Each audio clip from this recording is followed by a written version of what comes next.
Provided that there is an in-person quorum. Mr. Noble? Here. Mr. Gubitozzi? Here. Ms. Mahoney? Here. Mr. Weber? Wait. Mayor Fox? Here.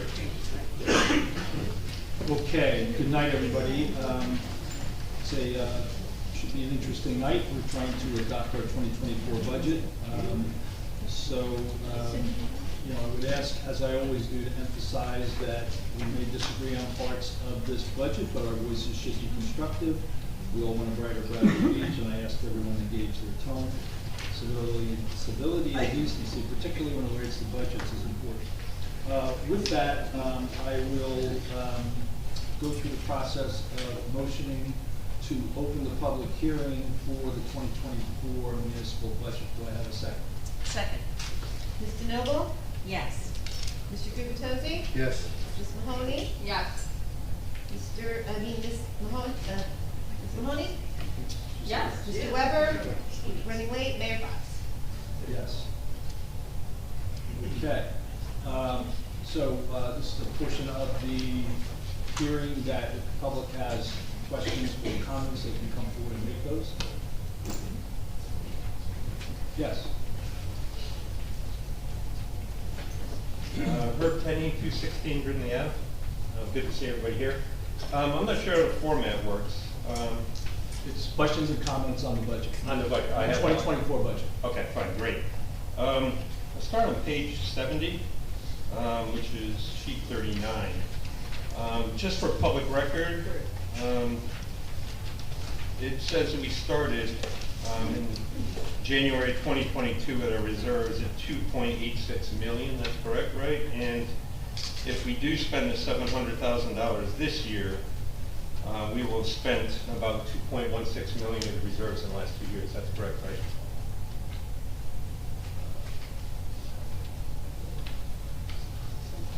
Sheet 39.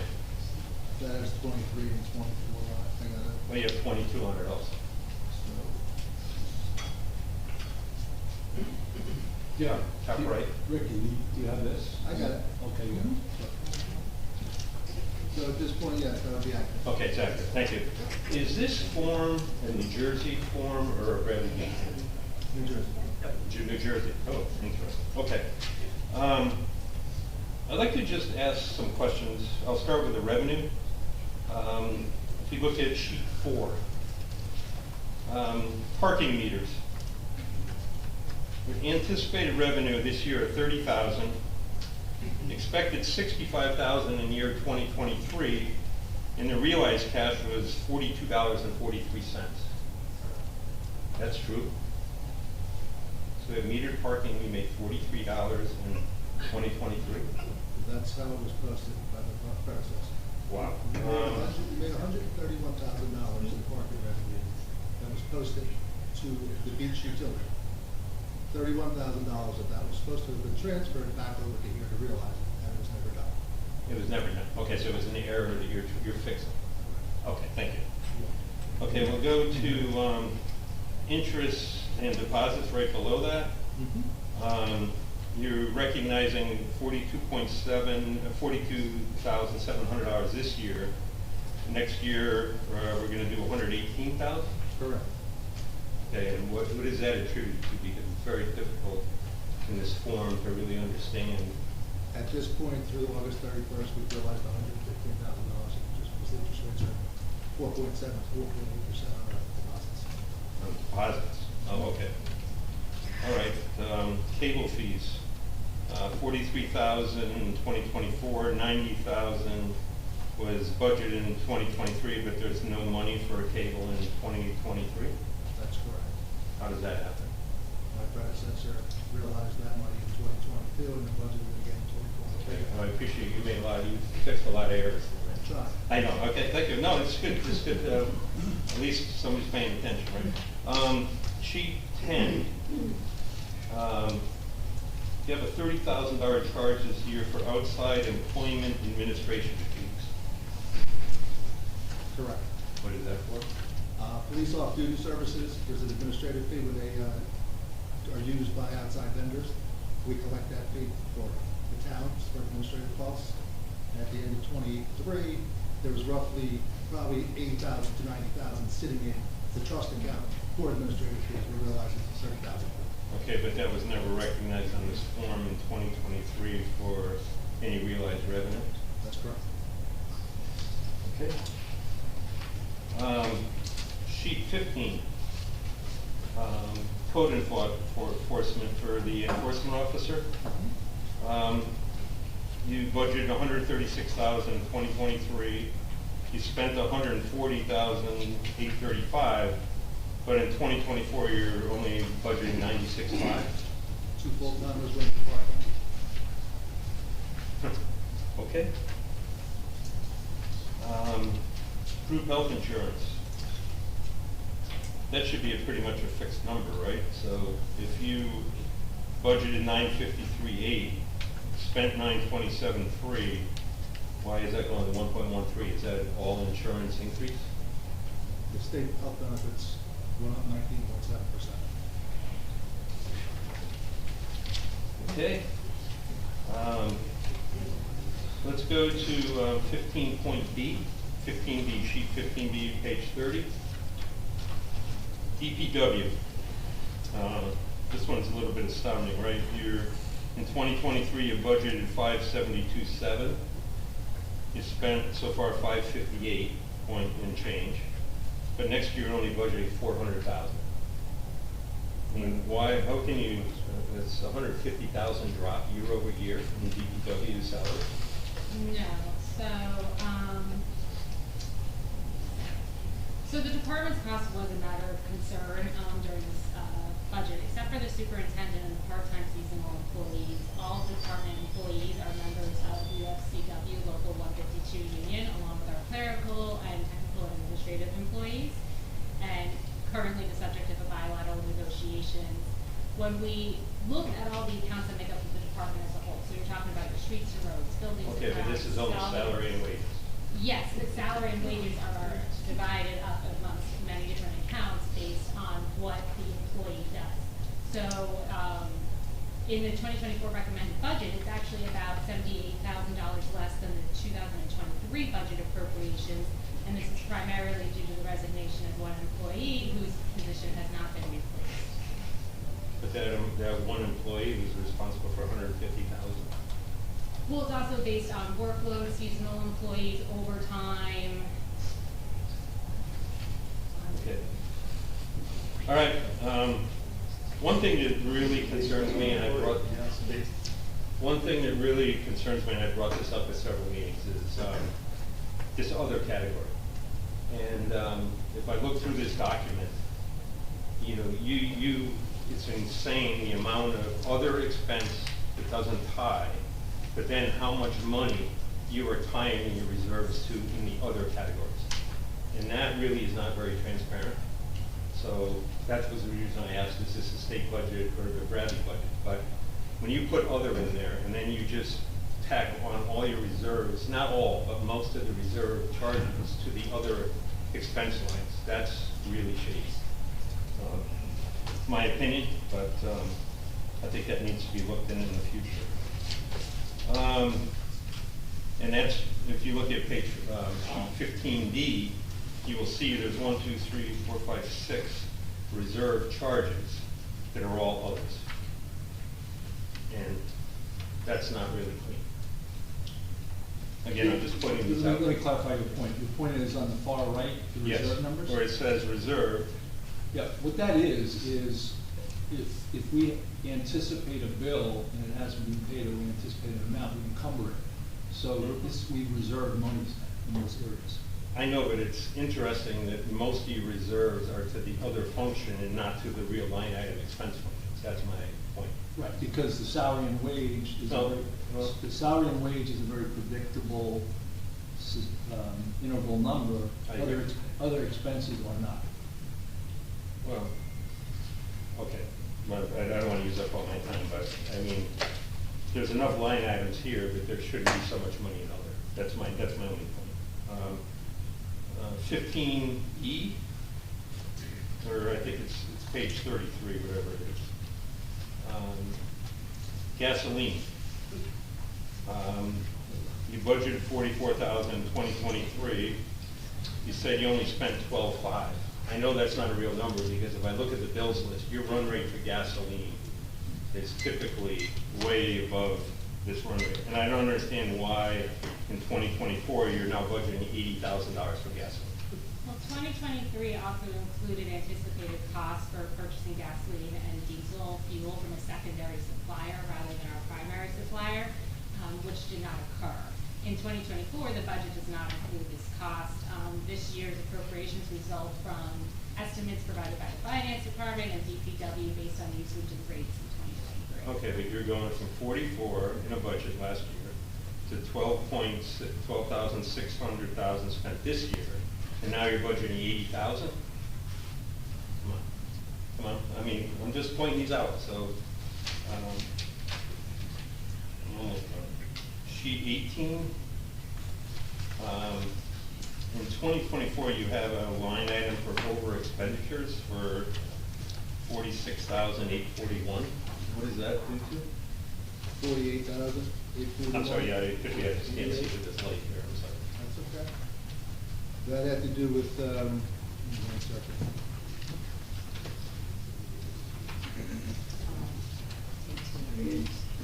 The over expenditure was from 12/31/22 audit that was required by law to be raised in the 24 budget.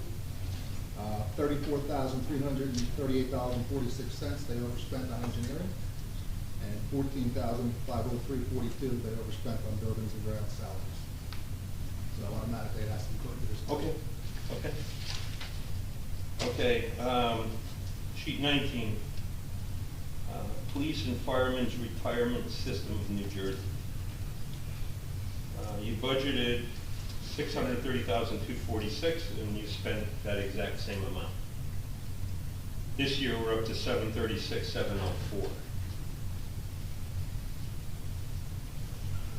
Is that a state mandated plug, or is it a? The state gives us an annual bill, that is correct. Okay. All right, I guess my time's up. I almost made it through it, 3 more, but, okay.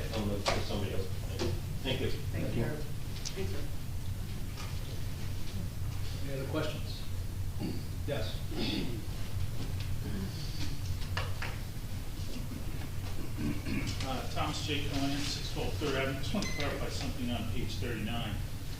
You're using the 700,000, Mr. Gartz, from surplus.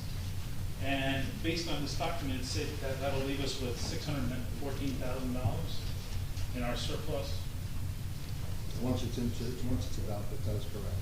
And so, but previously we had over 2 million in surplus in 2022. That's correct. Great. Are you comfortable with the 614 number? The 700 that we're using is already rebuilt, so. It's already rebuilt, but it wasn't rebuilt in 2022 and 23. What is your expectation that'll happen in 24? Appropriation reserves that will lapse will be $700,000 already. Appropriation, okay. I reviewed the foundational documents for this, which was the 2023 AFS, and that was signed by you, and I was curious as to why the auditor, the CFO from 2023 didn't do the AFS for his own work, He wasn't employed any longer. but it wasn't part of his contract? I can't speak to that. Okay, and it wouldn't be because he's not licensed in the state of New Jersey to be a CFO, would it? You're asking the wrong person. Okay, great. On some of the other items that I'm concerned about for this year, there's sewer relining. I don't know who can answer this one for me, but there's sewer relining in here. And I was wondering, what streets would be sewer relined? That would be a conversation with the engineer. There has been a sewer replacement plan that has been in place through phases. So the engineer would have to evaluate which sections would be a candidate for relining versus other. Well, the full south end of the town has got new sewers with new curb stops. It wouldn't really be fair for the rest of the town just to get relining without new curb stops. So I think there needs to be more specifics as to where that money is going to be spent and what streets are going to be done, because it should really be equal across the borough. In terms of some of the fire department turnout here on page 40C, as I recall, there was a grant and the fire company got their turnout here. So is this a double charge or are we buying more? We only got a portion of it. A portion of the grant? Could you tell me how much that was? Yeah, go ahead. The fire department in 2020, late 2022, put in an application for approximately $40,000 in grant. They received that grant, they expended it in 2023. They acquired a portion of the turnout gear they needed, but there were additional needs for turnout gear, which are appearing in the 2024 budget as a capital outlay. Great, and then it has in here the $30,000 for roof repair. But the roof repair was done previously, and we were told this roof was done, and so was the roof at the Biazzi Center. How many roof repairs do we need? The roof and the judge's chambers was not done. I thought that was done at the same time as we spent the money over there. That's what we were told, that it would all be fixed. No, the roof repair in the court offices was redone. Okay. Going to there's a number in here, $382,000 for under drains listed. And I've never heard anyone say the word under drains in this room, but it seems like a lot of money and you don't know what it is. So the under drains is a recommendation, something that the superintendent of DPW and the engineer had been talking about. Under drains were installed in Burlington and Monmouth, I believe, and water to help reduce the water in the neighborhood. The idea is to have DPW and engineering determine other low-lying areas or other locations in town that could benefit from this service. The idea is that the water table is lowered, we'd have to reduce inflow and infiltration, such as sub-pump outflow and into the sanitary sewer system. Because when infiltration and is near, with the in-ground pipes, basically when you start to get that pressure, it can cause it to go into the sanitary sewer system. And now we're paying to treat groundwater, which raises Sure, but we're paying a lot to build underdrains. Is this contract active right now? No. Because okay, then if we could remove it from the budget, that would be helpful, and we can put it in the 2025 budget. And that would save us $382,000 this year. Just so you understand, that part of the budget that you're looking at is called the capital budget. Yes. It is not an approval to spend any money at all. Well, it's listed under the 2024 line item. I understand. There are Sure. things that are being contemplated, but there's nothing in place to spend it in. Okay. This has nothing to do with the expenditure. That's just to give an idea of what they're looking to do. There's no authorization to spend it. Okay, Mr. Sparks, just one last question. In the last 30 days since August 28th, have you had any Zoom interactions or interactions with any of the council members? No. Okay, thank you. Any other questions? Yes. Can I just ask, Mr. Gartz and the respondents here to use the microphone, because I'm having trouble with my phone. But I'm Just move that up. Yes. Can you please speak louder so we can hear in the back? Thank you. I didn't hear that. Beth Kepler, 504 Central Avenue. I just have a quick question. Was the 2023 audit completed and factored into the process that we're discussing tonight? Because last few meetings ago, we were told that that would be available in the end of August timeframe. Last meeting was August 28th, so I don't know how it would have been available again, but Previously, you are on record, Larry Fox, indicating that the 2023 audit will be So the answer to the question completed is at we use the end of, I'm using your the words. primary document to fed into the budget, correct me if I'm wrong, is the annual financial statement, the AFS. That's correct. So the AFS, yes, the audit's still being worked on. Okay, you are on record earlier this summer saying, when asked about the 2023 audit, that it would be available at the end of the August timeframe. Why is it not complete, and when will it be complete? It'll be complete when Mr. Oliver and Mr. Gartz work towards getting complete. How about a date? That'll be complete, Why is it not complete? because some of the information is still forthcoming to Mr. Oliver. What information? I don't have the details of that, I'm sorry. Mr. Gartz? Well, if I give the president at this point, we're here to discuss the 24. We can't hear you. We Yeah, could can't you hear do that? anything you're saying.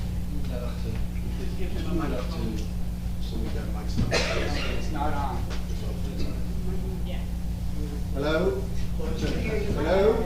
Yeah, you can, and you gotta do this. Don't worry about it. But you just died for you, not please. So this question is more, this question and answer period is for the 2024 budget hearing, and that's a more appropriate question for So, no, that's. Right, but I'm asking why the foundational document that would be required to formulate the 2024 budget is not available. Is it not, in your opinion, Mr. Gartz, in general, like, you're running for election in Freehold, if you were sitting on council? Nobody uses their audit to put a budget together. They rely on their annual financial statement, So, and that's been submitted. if you were sitting on council next year in 2025 as a council person, and you were being asked to consider the passing of the 2025 budget, you wouldn't factor in and wouldn't look at the 2024 budget in your consideration in passing the 2025 budget? Is that what you're saying to me? I'm not gonna even answer your question. We're here to discuss Bradley Beach's 24 budget. Right, but I'm asking in your professional opinion as a CFO. My opinion on that does not matter at this point. 2024's budget is up for the hearing right But now. why is the Do you have a 20? question on the 24 budget? Yeah, I'd like to know why the 2023 budget is not available on August, I mean, in September, the end of September of 2024. Why is the 2023 budget not completed and available? What is pending? Like, what is the holdup? Because the mayor is on record having asked for audit. That's what I wanted. Why is that not available? I think we've answered the question that, No, I did not answer. we're here to do the 2024 budget. Right, and I'm asking why the 2023 audit has Which is, not been as Mr. Wright completed. said, that's not a requirement of the 2024 budget. May not We're be here to review the required, but I'm 2024 asking budget. about why is it not being And considered? Again, we're here to talk about the 2024 budget. Right, so when will it be done? And We're what here to talk about is the missing? 2024 budget. Right, but it's required in order to. No, it's not required. He just said it wasn't. So I'm sorry, but the AFS is required. It's part of the 2024 budget, and it's on record at this time. Okay, and Ms. are you? Kipler, just for the record, I don't know, maybe a month ago, 3 weeks ago, I had an email exchange with our auditor. He told me that he was still collecting data to continue his audit, and 3 weeks ago, he didn't think it would be complete until maybe mid-October. So he's collecting data, but it's not available yet, the audit. Okay. Thank you. Yes. Erica, do you hear that buzzing noise? I don't know what it is. Okay, okay. Hi, Brigitte McGuire, 610 Brindley Ave. About the surplus, the question I asked at the last meeting, I never received an email with that information, Mayor Fox. The question about the 700, can you explain to me what you mean about we're borrowing the 700 out of the surplus, but that's already gonna get replenished? Correct. So what's the balance, the 614? Why does it show 614? Is that just showing what the balance is before the replenishment goes back in? That is correct. Okay, thank you. Also, I wanted to ask, the assistant CFO, Allison Gavin, why is she not here? It's not required. Okay, It's a good idea. I thought she was a big part of the team the last time She we met. provided us a lot of data and information. It's not required. She doesn't need to be working for 14 hours. Consider it. Okay, I was just asking. Yep, I just answered.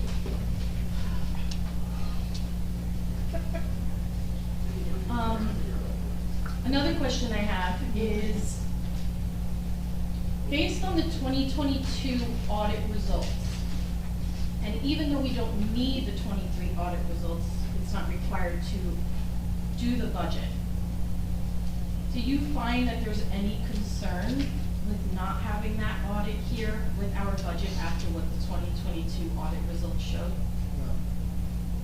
No, not at all. Like, you feel like everything you went through in this budget was totally good and clear and every penny's accounted for?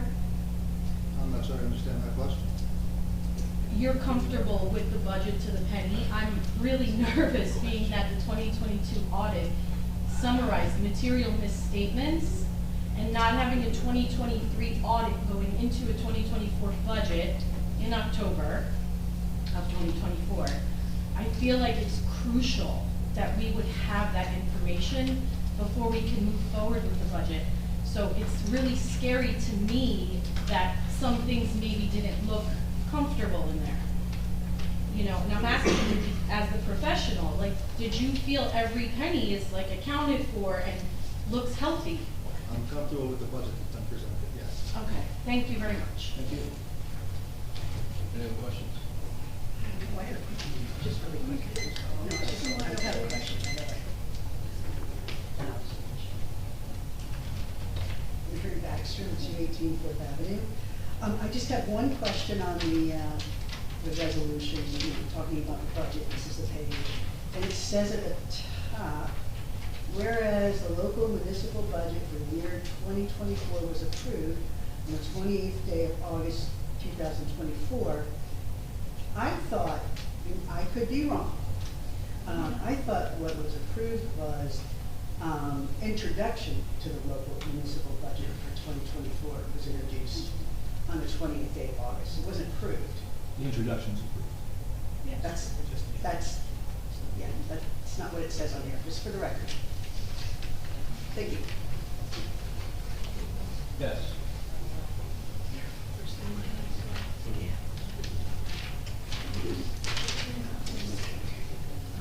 Linda Duffy, 312 Brindley Avenue.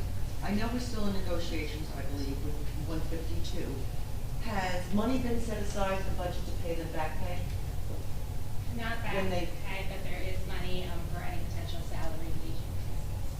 Oh, so we're not planning on paying them back pay for 2 years? That would be retro pay, but. Okay, yeah. that's right. All right, so there's money set aside for that? Okay, perfect, thank you. Okay, if there's no other questions, we'll close the public hearing on 2024 budget, and at the same time, I make a motion to second to close the public hearing on 2024 budget, and then open it to the voting by motion to close the budget hearing. Second. Ms. DeNoble? Yes. Mr. Gubatose? Yes. Ms. Mahoney? Yes. Mr. Weber? Yes. Mayor Fox? Yes. Okay, Council, any questions on the budget? There's no questions, or any questions? Okay. Yeah, 5 months worth of questions. So I'll start, but I want to just a couple kind of high-level things up front, and then, get into some very specific number of questions. But just for the folks who, you should all know this if you didn't receive some sort of an email. Earlier today, I don't know exactly when, a few hours ago perhaps, we were given the council was handed a new resolution. The anticipated surplus that 2 people tonight asked about, the 700,000, it's been adjusted to, and we will be passing a resolution tonight to approve this. It's being adjusted from 700,000 to 723,627. So we're borrowing another 23,627 from the surplus. Is that fair or no? That's correct. Okay, thank you. Also, for those of you who just recently asked about the, it would have been nice about, had we had the 2023 audit results, and I appreciate Mr. Garza's responses. I personally felt, as a few of you mentioned, I would have preferred to have some sort of external audit validation of our 2023 results. Mr. Garza is 100% correct. We work with, they work with the AFS. However, many of you know that our 22 AFS was horribly inaccurate, not in many ways not even close to what the final audited numbers for 2022 showed. So with that recent bad experience, I personally was hoping that we'd have the audit, and that's why I reached out to the auditor, like I said, 3 weeks ago or so, at which time, again, he told me wouldn't happen, he wouldn't be able to deliver it until early to mid October. I guess one of the things we'll get into is the retro pay question that was just asked, because I have questions and council has some questions. Mr. Gorst, I guess before I get started, obviously we're all under tremendous pressure to try to resolve this and move the borough forward, hopefully approving a budget and moving forward. But can you just repeat for my benefit as well as for anyone else who might not be fully aware of the rules? I know there's a 1-5-10 rule basically, and if we trigger 1% of this, it grows, and 5% of that, and 10% of that, we basically have to start over, right? Reintroduce the budget. If we want adjustments that trigger 1, 5, or 10. No, you don't have to start over. Okay, That's please incorrect. inform us. You would have to have an amendment done if it meets one of those 3 criteria, and then have another public hearing just on that amendment. But we don't have to wait for 30 days. No, you have to wait 10 days. 10 days, okay. Correct. Okay. The way different council members, took interest in different exhibits. So what we found was, I might have some questions in an area that Ms. Mahoney was looking at, or Ms. DeNoble. So what we're gonna do for the benefit of the audience is, we've listed our questions in order that we think it will make it clearer for you and clearer for you, Mr. Gartz. If we're on an exhibit, I may have a couple questions and someone else may have a couple questions. So we're gonna, I guess, Mr. Mayor, I'll ask your permission, but the council would like to be able to ask questions on an exhibit by exhibit basis so that we can just keep this coherent. And not, I ask all my questions, then we go back to the same exhibits later. Is that okay? Discussion standpoint? Okay, thanks. And my first question is very general. way back in March 27, 2024, we received what I believe, and I'm asking you to confirm, was Edmunds data, historical data, as well as current budget data. And it was strikingly inaccurate, but maybe it wasn't Edmunds, or maybe it was, I think at one point we received an email from the administration saying that Edmunds is just not accurate because we can't add adjustments or whatever. So my question really is historically, we used to have, I thought, a fairly good Excel-based detailed accounting of, by budget line items, 800 plus rows. Is that defunct now? Is that no longer going to be available to the council? Or do you know?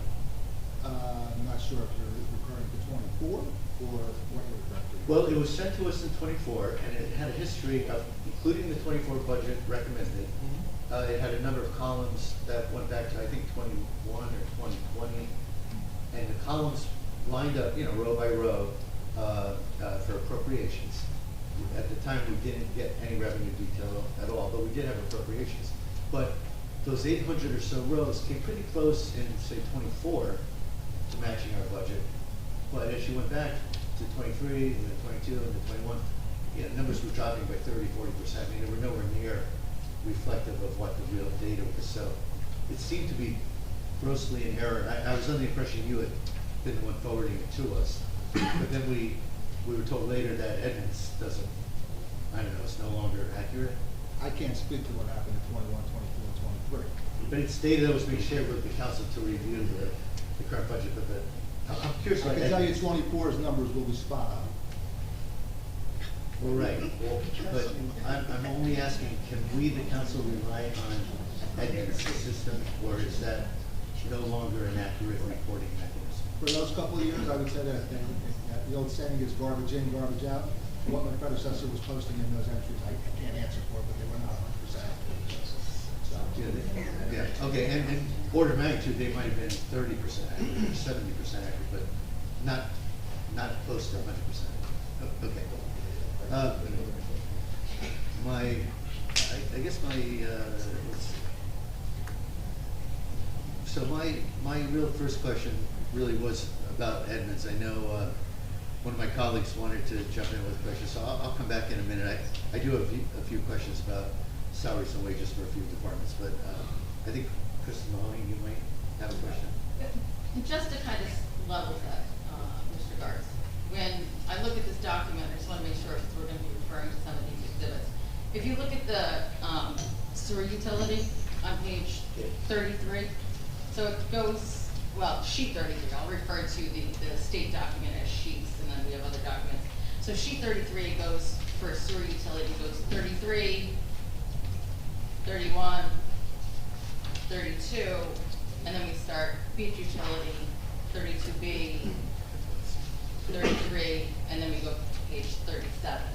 I just want to make sure that's what you have as well, because this is the most recent document we were sent. Okay, so that pagination error is just a pagination error? It's the state required budget document. This is their document. I don't do anything with the page numbers.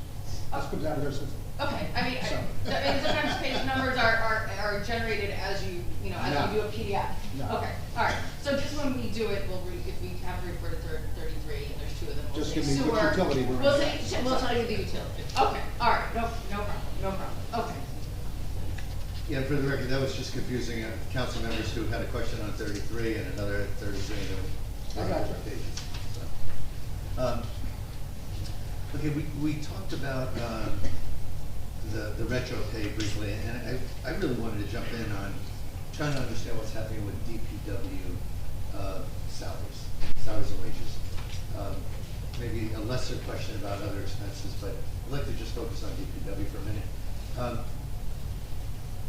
What everybody tends to look at, if you looked at DPW salaries and wages or any other salaries and wages, you probably were looking at the current fund, because the current fund kind of itemizes, lets you know DPW salaries here, police salaries there, and so forth.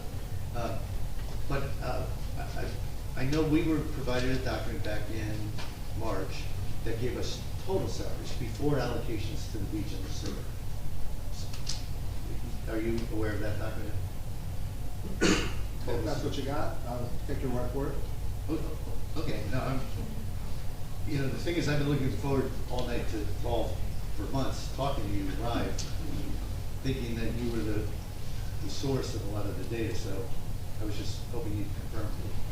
Do you recall the document? I have it, I can show you a picture of it, maybe Mr. Farabont, you might have put it together, but someone put together a document that showed total wages of the, by different buckets in our budget, line items, and then allocated 100,000 to beach, 200,000 to sewer, we got to a current fund.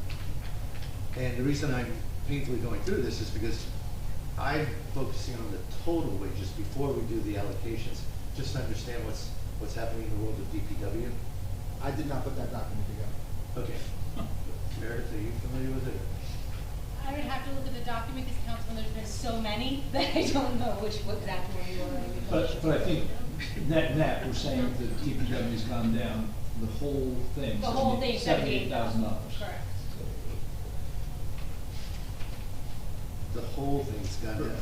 pre-allocation, if you just look dollar, DPW is down $78,000. Okay, so can you guys give me the kind of start point and point on that? Because I did my own calculation, and I thought it was going down either 102,000 or, and I didn't believe this one, 161,000. Right? I think it's going down 102,000.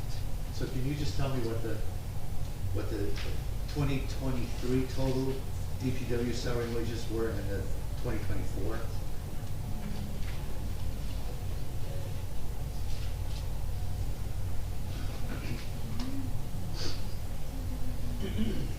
So it looks like in 2023, the total was 1,392,127, and in 24 we're looking at 1,314,400. Okay. Which is $78,000 difference. Correct. Okay. As long as those numbers were numbers that had ever been shared with the council, we probably wouldn't be having this conversation. But the numbers shared with the council were 1,392,127, which I believe is the number Mr. Marco shared, and then 1,329,400. But also, the 2020 after they were shared with us, so we're in 2024. The 2023 numbers were adjusted to upward by $29,473. So for example, streets and roads, the number given to us was 558,227 in the current fund. But then we got an updated exhibit, the more recent exhibit, that says the new number is 572,700. I can share this with you, but snow removal originally was 0, but then the new number adds 15,000. When I added those two new numbers to the other old numbers that didn't change, I got 1,111,600 for the current fund. Now, I don't know, because no one gave me updates for allocations to the beach and the sewer. So if there were no changes to the beach and the sewer allocations, I would think I'd add that same number, that $29,000 difference, to the total. Right, unless allocations change to the beach and sewer, the increase in the current fund should be an increase in the total. But Ms. DeMarco, the number you gave me is showing no increase in the total, and yet the current fund in 2023 increased 29,000. So I figured that it's got to be one or the other. Does anyone know what I'm talking about? I mean, I can't speak to 2023 allocations. I can tell you 2024 allocations are done based on the position title, and what primarily they work on. From a timing standpoint, we stopped any changes in allocations in April, is that right? I would have to confirm. Okay. Okay, so said another way, I really want to know what was the total wages for 2024. We're within, I don't know, 14, 15 grand. I'm okay with that. But the total wages in 2023, someone changed the exhibit that was given to us. And I can tll you the exact buckets that were changed. Streets and roads were changed, and snow removal was increased from 0 to 15 grand. So if you go through those numbers, I think you'll confirm, because I've done it 5 times, the current fund for 2023 appropriations should total, for all the DPW-related salary buckets, originally totaled $1,082,000, and it now should total $1,111,000. I mean, is that something we can test? I would have liked to ask this question months ago. And maybe I'm wrong. I'm not trying to be accusatory. No, I'm providing you answers based off the introduced budget. That is, based off the introduced budget, the salary change is $78,000.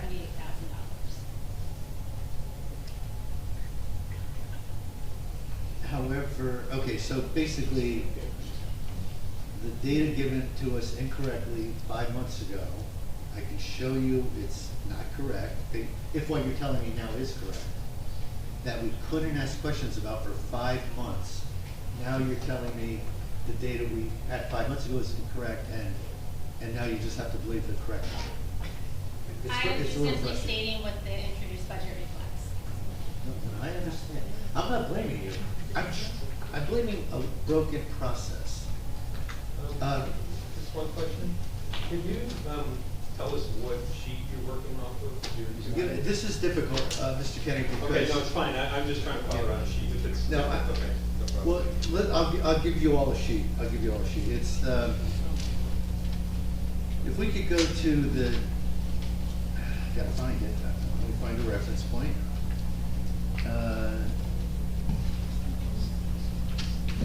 Let's see.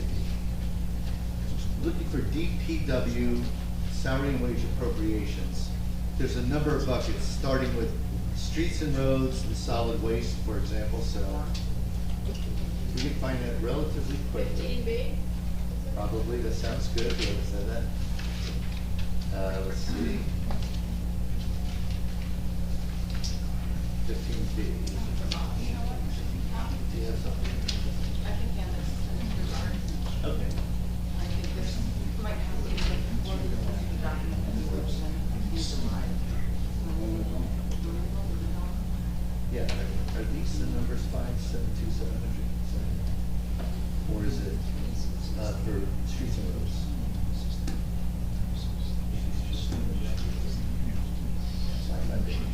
Yeah, you could give us an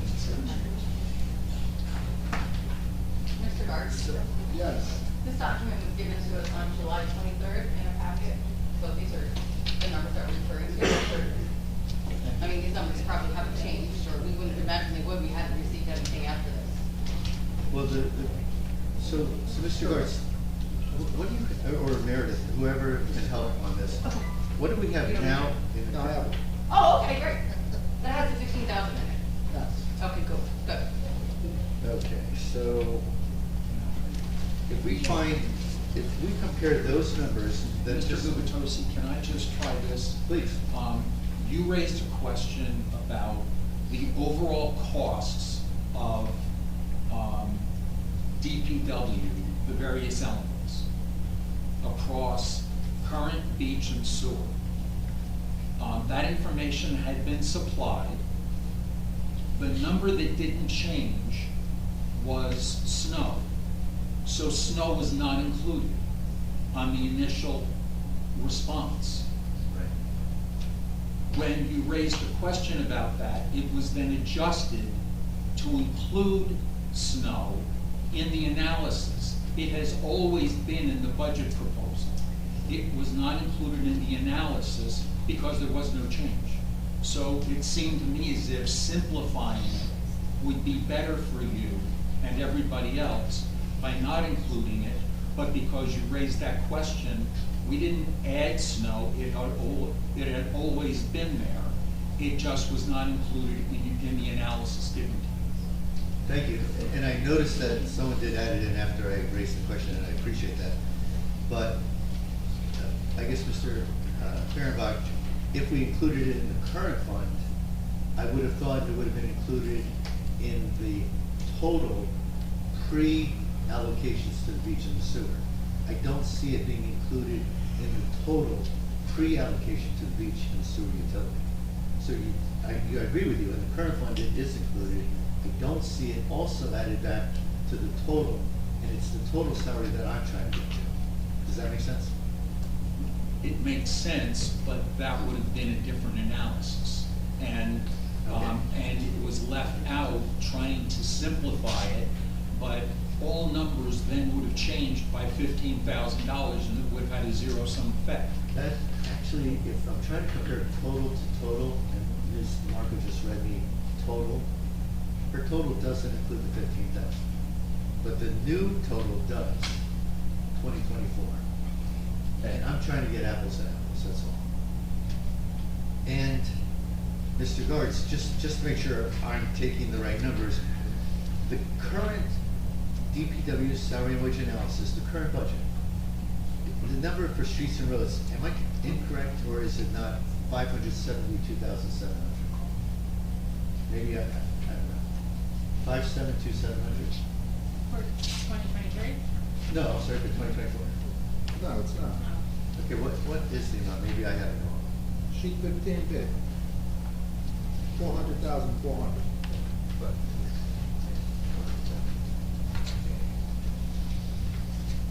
I will find it. Hold on, I think I have this. Should have referenced my own source because I have the same data. Pardon me, ladies and gentlemen, I have a lot of paper here.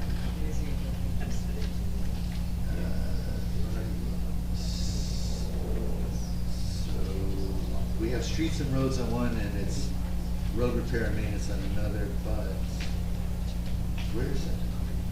There is. Not my name.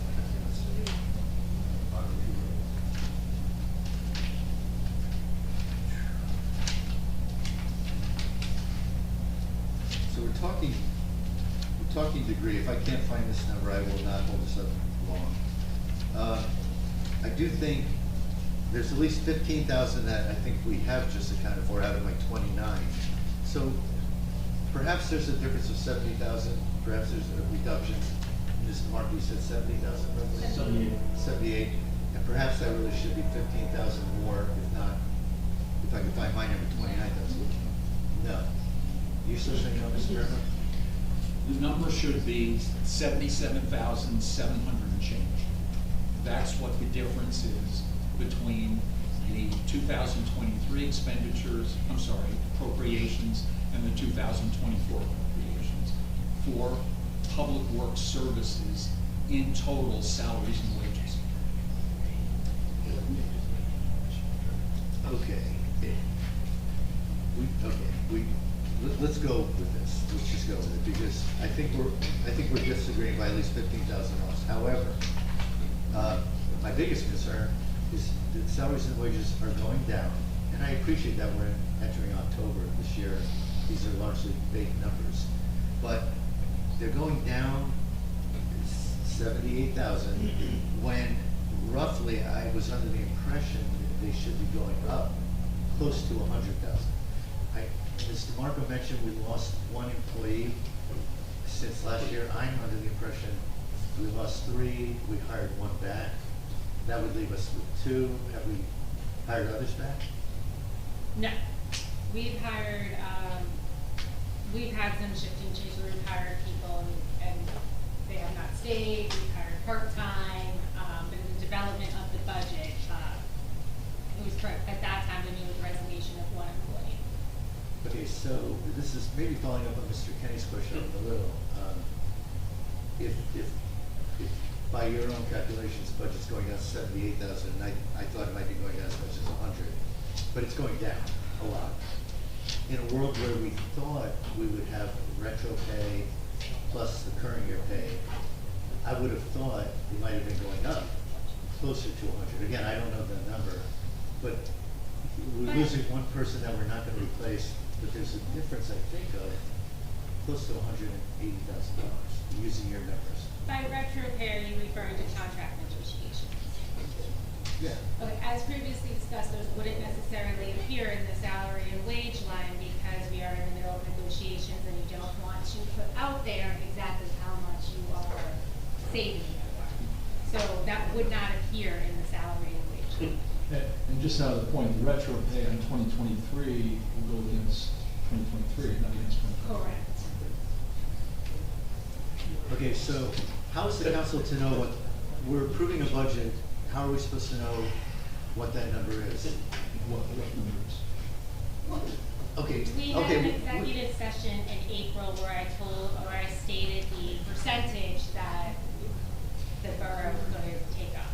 And that information has not changed since that executive session. Okay, but we'd also, okay. So somewhere buried in the budget, unidentified, is that extra money? It's just unidentified? Correct, and this has been previously discussed. I'm sorry, but that, you gave me a percentage, I do agree with that. Yeah. At the time, I didn't have a baseline, so it didn't mean a lot to me. I subsequently looked up what the baseline would be, only for DPW, at least one of whom is not in the local 52. But, you, okay. The bottom line is, if there's a number, I don't care if it's 0 or 50,000 or 500,000, we should have been, we, the council, should have been told, you know, where that is or how to look for it so we could, because if it's buried somewhere else, I'm looking at something else going, wow, that looks really high, while I'm telling you, DPW salaries look really low. None of us would be having this debate if you had just told us where the dollars were and roughly what they were. Okay, so, ladies and gentlemen, for what little it's worth, we're something between, I'm thinking, I was thinking, and I still believe if I could find my number, that we might be looking at a swing of 200,000, but even using the team's, the budget team's number of 78 and my number of 100 in the other direction, roughly $180,000 off. And that doesn't sound like the difference in one employee. Now, again, I've just learned that numbers are buried elsewhere. But I need to ask this question, because the mayor had talked, and this is all part of DPW. The mayor talked about austerity plan, and earlier we mentioned we chose not to rehire one person. Given the people we've lost, given this structure of DPW today, can we continue to deliver the same level of services to residents that we've been doing, or is the administration making a unilateral decision to cut services without talking to the council? No, the administration believes that the DPW can adequately be staffed with this proposed budget. And has the administration making that decision, have they talked to the supervisor of DPW? Yes. Of course, yes. Of course you have. Yes, of course we have. Well, I'm asking only because if they can deliver the same level of services down, well, I don't know how much, I thought it was $180,000. And I know that 2 of the people they've lost have CDL licenses. And my understanding is we need CDL licenses to move snow. How many CDL licenses do we currently have in the DPW? Yeah, it's tough to say. Probably, currently right now, we got about maybe 10, 11. We have 10 or 11 people who can plow snow? You're saying? They all could plow snow, it's what type of vehicle that they're in. Okay, so I had heard through a source that we lost 2 CDL licenses, but you're saying we have sufficient CDL licenses to continue to? No. We don't? No, we lost 3 men in over a year and a half. I was told that we were gonna hire 2 of them back. In that case, that we should be properly staffed with 2. And Biagio, I don't know if the rest of the room can hear you, so I'm repeating just to clarify. But you are not adequately staffed now, but if you hire 2 people back, you would be? Close, yes.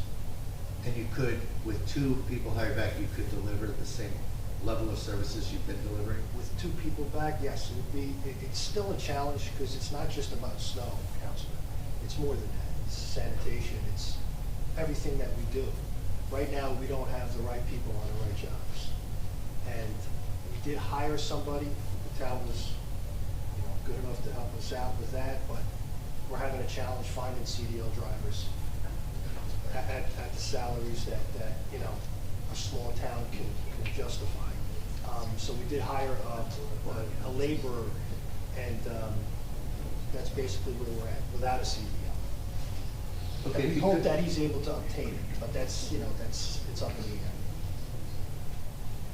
So I'm not gonna put you on the spot, do not answer this question, but the question racing through my mind is, it sounds like your belief might be different than the administration's belief, who moments ago told me you are adequately staffed and you can continue to. No, I said with this proposed budget, This Councilman, I proposed said budget. with this proposed budget will adequately staff the DPW. That was my So statement. we're in the process of hiring people and trying to recruit people. What's in the budget is, we believe, an adequately staffed. I need to understand it, Mr. Mayor. I You thought it was you cannot the- say, this is our one chance to ask questions and our one chance Sure. to vote. Right. And you can't keep saying, we believe, we believe. I need to know. I see numbers going down 70,000, 78,000. I thought it was 100. Pick a number in that 80,000 range. Going down when I thought we would at least be replacing these people. You're somehow going down, saying it's reasonable. And somewhere buried in this budget that none of the council members understand is whatever that difference is of last year's retro pay and this year's pay, which is now retro pay. So there's a big gap here that we don't understand. And if I'm gonna vote for this budget, I need somebody's assurance, and it's probably gotta be you, Mr. Mayor, that our DPW is gonna be adequately staffed and compensated. If we can't hire people, then all of the residents are gonna blame the council when we say we're moving to, you know, no snow removal or garbage pickup every other week or whatever. We are not voting on cutting services. We're not voting on, we do not have service cuts in this budget. We have adequate staffing in this budget. As I said, we're in the process of recruiting some people. What's reflected in this budget is no change in services. And yet our supervisor, and all we have is your admission that you talked to the DPW supervisor, but he is sitting here telling us he's not I adequately spoke to staffed. Meredith about it. Okay. Yeah, and she did tell me that when this budget's approved, that we'll have that opportunity to hire another individual. At what pay level do you need, roughly? Councilman, I don't know yet, because so far we've been denied by some CDL, you know, licensed individuals. They can't come for the salary that a small town could provide, for the starting salary that a small town could provide. So, I mean, you know, really, it should be like at least 45, between 45 and 50,000 to hire a CDL licensed operator with experience. And compared to, And I didn't get a chance to really have that discussion with Meredith yet. and I didn't get a chance to have this discussion with you. So communication all around would have been helpful over the last 5 months. Okay. So, is your question answered that we have an adequate amount of dollars to cover our current services? Well, not in these budget numbers, but somewhere buried elsewhere in the budget. In our 2024 budget. Can you give me a hint as to what categories the numbers are buried in? Mr. Lubatosi, if I can. Please, that was If my. you want to raise this, you ought to request a closed session to be able to discuss it under contract negotiations.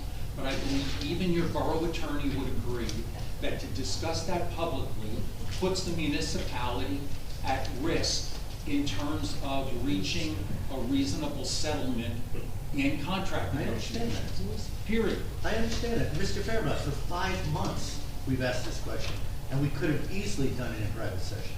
So please don't explain to me now, I need to go to private session. I've been asking this question more or less for 5 months. Okay,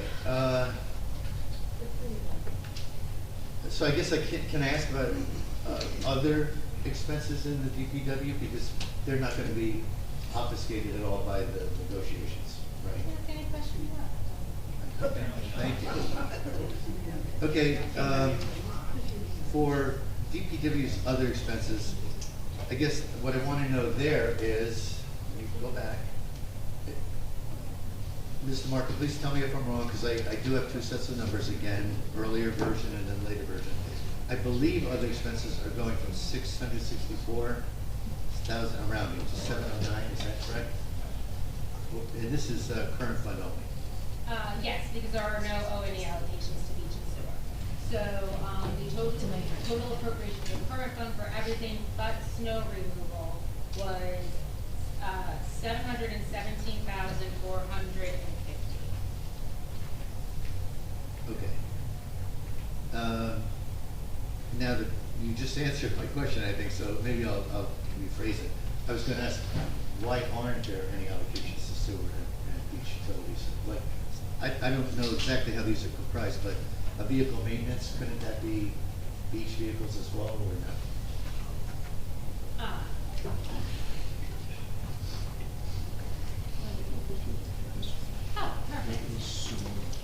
Oh, so I do apologize. I was police, that doesn't have anything that would go through sewer, so I apologize for that. So we have, this is 24? 24, Yeah. So there's about, and rough numbers, 120 for streets and roads O and E, about 305,000 during solid waste.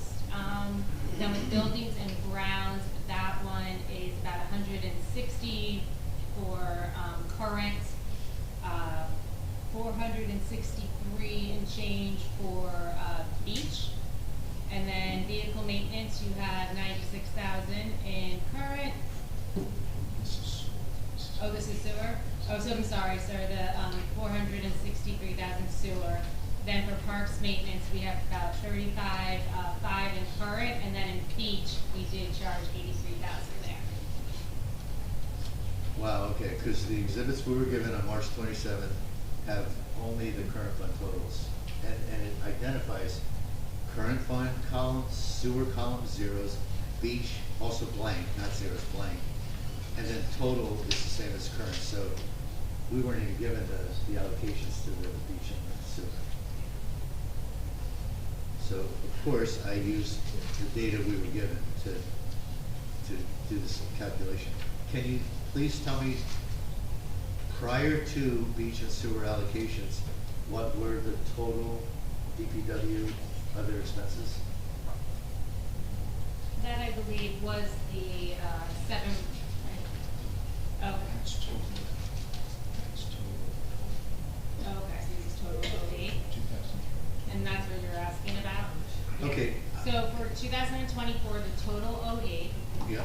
is $1,264,065. And in 2023, we were looking at $1,228,680. All right, so those total numbers are almost double what we have for the current fund alone.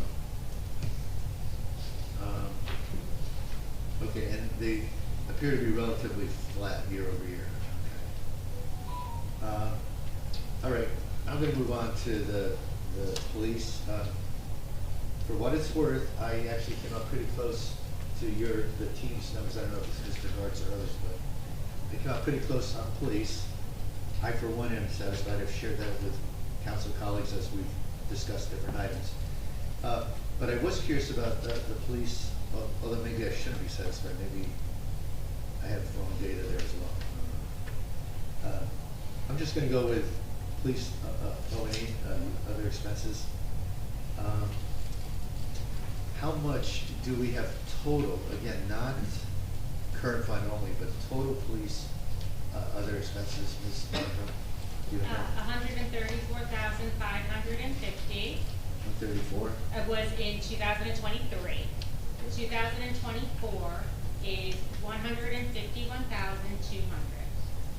Okay, thank you. My question there is, and that sounds like it's up $15,000–$16,000. Correct. Increases include more allocation for special events, storms, and Okay. Yeah,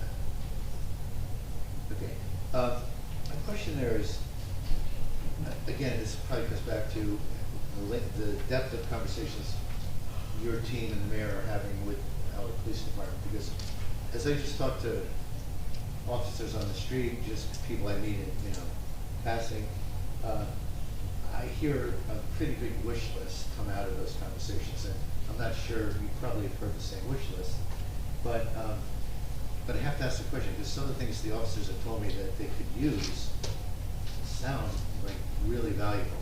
For example, license plate readers, radar guns. Apparently, I gather, maybe I quote one, Mr. Browning on the spot, but I'm told we don't have many radar guns, and yet I got 1 million residents telling me there's too much speeding. And when I heard we didn't have enough radar guns, I thought, that's crazy. And then on these license plate reader devices, I'm told, they scan a license plate as the car's driving by, and it tells if there's outstanding warrants, if there's fines, if there's whatever. And at least one of the officers I was talking to said it could be a money maker for the borough if we could invest in license plate readers. I've also been told, I don't know the details of this, perhaps you guys do, that some of our squad cars could use computers. And when I asked roughly what costs, people don't know, of course, but it sounded like to do all this outfitting, it might be 3,000 or 4,000, I don't know, but 2,000 or 3,000, 3,000 or 4,000 a car for, if 5 cars, it's $15,000. So I'm throwing that out there to say, did we consider this, and can we be investing a little bit more in some of this particular equipment? I can say that we've had many conversations with Chief Arnold about this. He has not expressed some of those views. You had raised them before, so we went back and had another conversation with him, and he confirmed that what we were including is appropriate. Okay, because I went to Chief Arnold and I asked him, and he said it would be great. He said, I don't want to mess up the budget discussions, but boy, if there was a way to find some money, that would be a wonderful thing. Now, I kind of cornered him, but I'm saying it only to say I'm not feeling like we're all on the same page, just in the level we're sharing with each other, because we're not allowed to talk to people unless I corner them on the street or something. But when I do, he very specifically said that would be great. He just didn't think we could afford it. And I am saying, as the council person, I'm one of 5 who gets to vote on what we can and can't afford, and what I think the residents want or don't want. All I can say, Councilman, is if the department head, or in this case, the chief of police, doesn't make the request to me while developing the budget, I'm not a mind reader. That has to be communicated. That's fair, that's fair. But when we were fined by the council, except for the mayor, were fined by the DCA for being late, they very specifically said, you council, you didn't make a counter proposal. Well, how could we if we didn't know what was in the budget? And we didn't know what was in the budget. Okay. I guess you had the budget. And for a long time, Yeah. couldn't get any questions answered. Well, yeah, you did. You got a stack of questions answered. Okay, it's all good, it's all good. Okay, so if I personally vote for a budget tonight to approve, Ms. DeMarco, you seem to know as much as anyone about the budget here. Would we have enough money, especially when November, Mr. Gartz, there's a November timeframe, middle of November, where we can move dollars between buckets, is that November 1st. November 1st? So let me ask you from a technical standpoint, if we agree to the budget in its entirety tonight, but if we, as a council, talk with the mayor, the business administrator, and we say, we'd like to spend an extra $15,000 on the police, or we might need another $50,000 for DPW salaries and wages, is that the type of thing, if we're talking less than $100,000, $50,000 maybe, is that the type of thing we might be able to move one bucket to another November 1st? If we can find it available in another bucket, yes. You know we're replenishing surplus. Doesn't come into play on this conversation, no. Right, okay, because. It's only with your operating budget, you can move between accounts. Okay, yeah, all right. And you don't know. I at this can't point. reappropriate money, that's for next year. Okay, but, okay, that's good. Yeah, because I gotta get my head straight too, we're only talking about a couple months left. Well, yeah, the other point here is that We're gonna be starting the 2025 departmental reviews at the end of October, so we're starting that process, as we did last year. Okay, quiet, please. Okay, I am good for now, I think. I'll hand it off to Krista, maybe? Yeah, yeah. Okay. The current fund balance analysis now. Okay, so we got a new document today, and it shows that we are, going to anticipate replenishment of now $723 in anticipated surplus, correct? Okay. And we expect to have. We're gonna utilize $723,000. We're gonna utilize it. We're gonna utilize that, okay, and then have an additional $150 in excess revenue, correct? The 150 that you're referring to is strictly on your current fund taxes. Taxes, there's also revenue in there too. Correct. Okay. 20,000. And misrevenue not anticipated. Correct. Okay. So where is the $600K in lapse reserve coming from? What projects, what years? There's no projects. It's your 2023 budget. There's no projects. It's what remains out of your 2023 budget. Automatically goes down into surplus when you don't use it at the end of the year. It's not a project. Oh, so it's not associated with any problems. They're not reserves. Aren't we releasing reserves from projects? This has nothing to do with it. Oh, it has nothing to do with that. So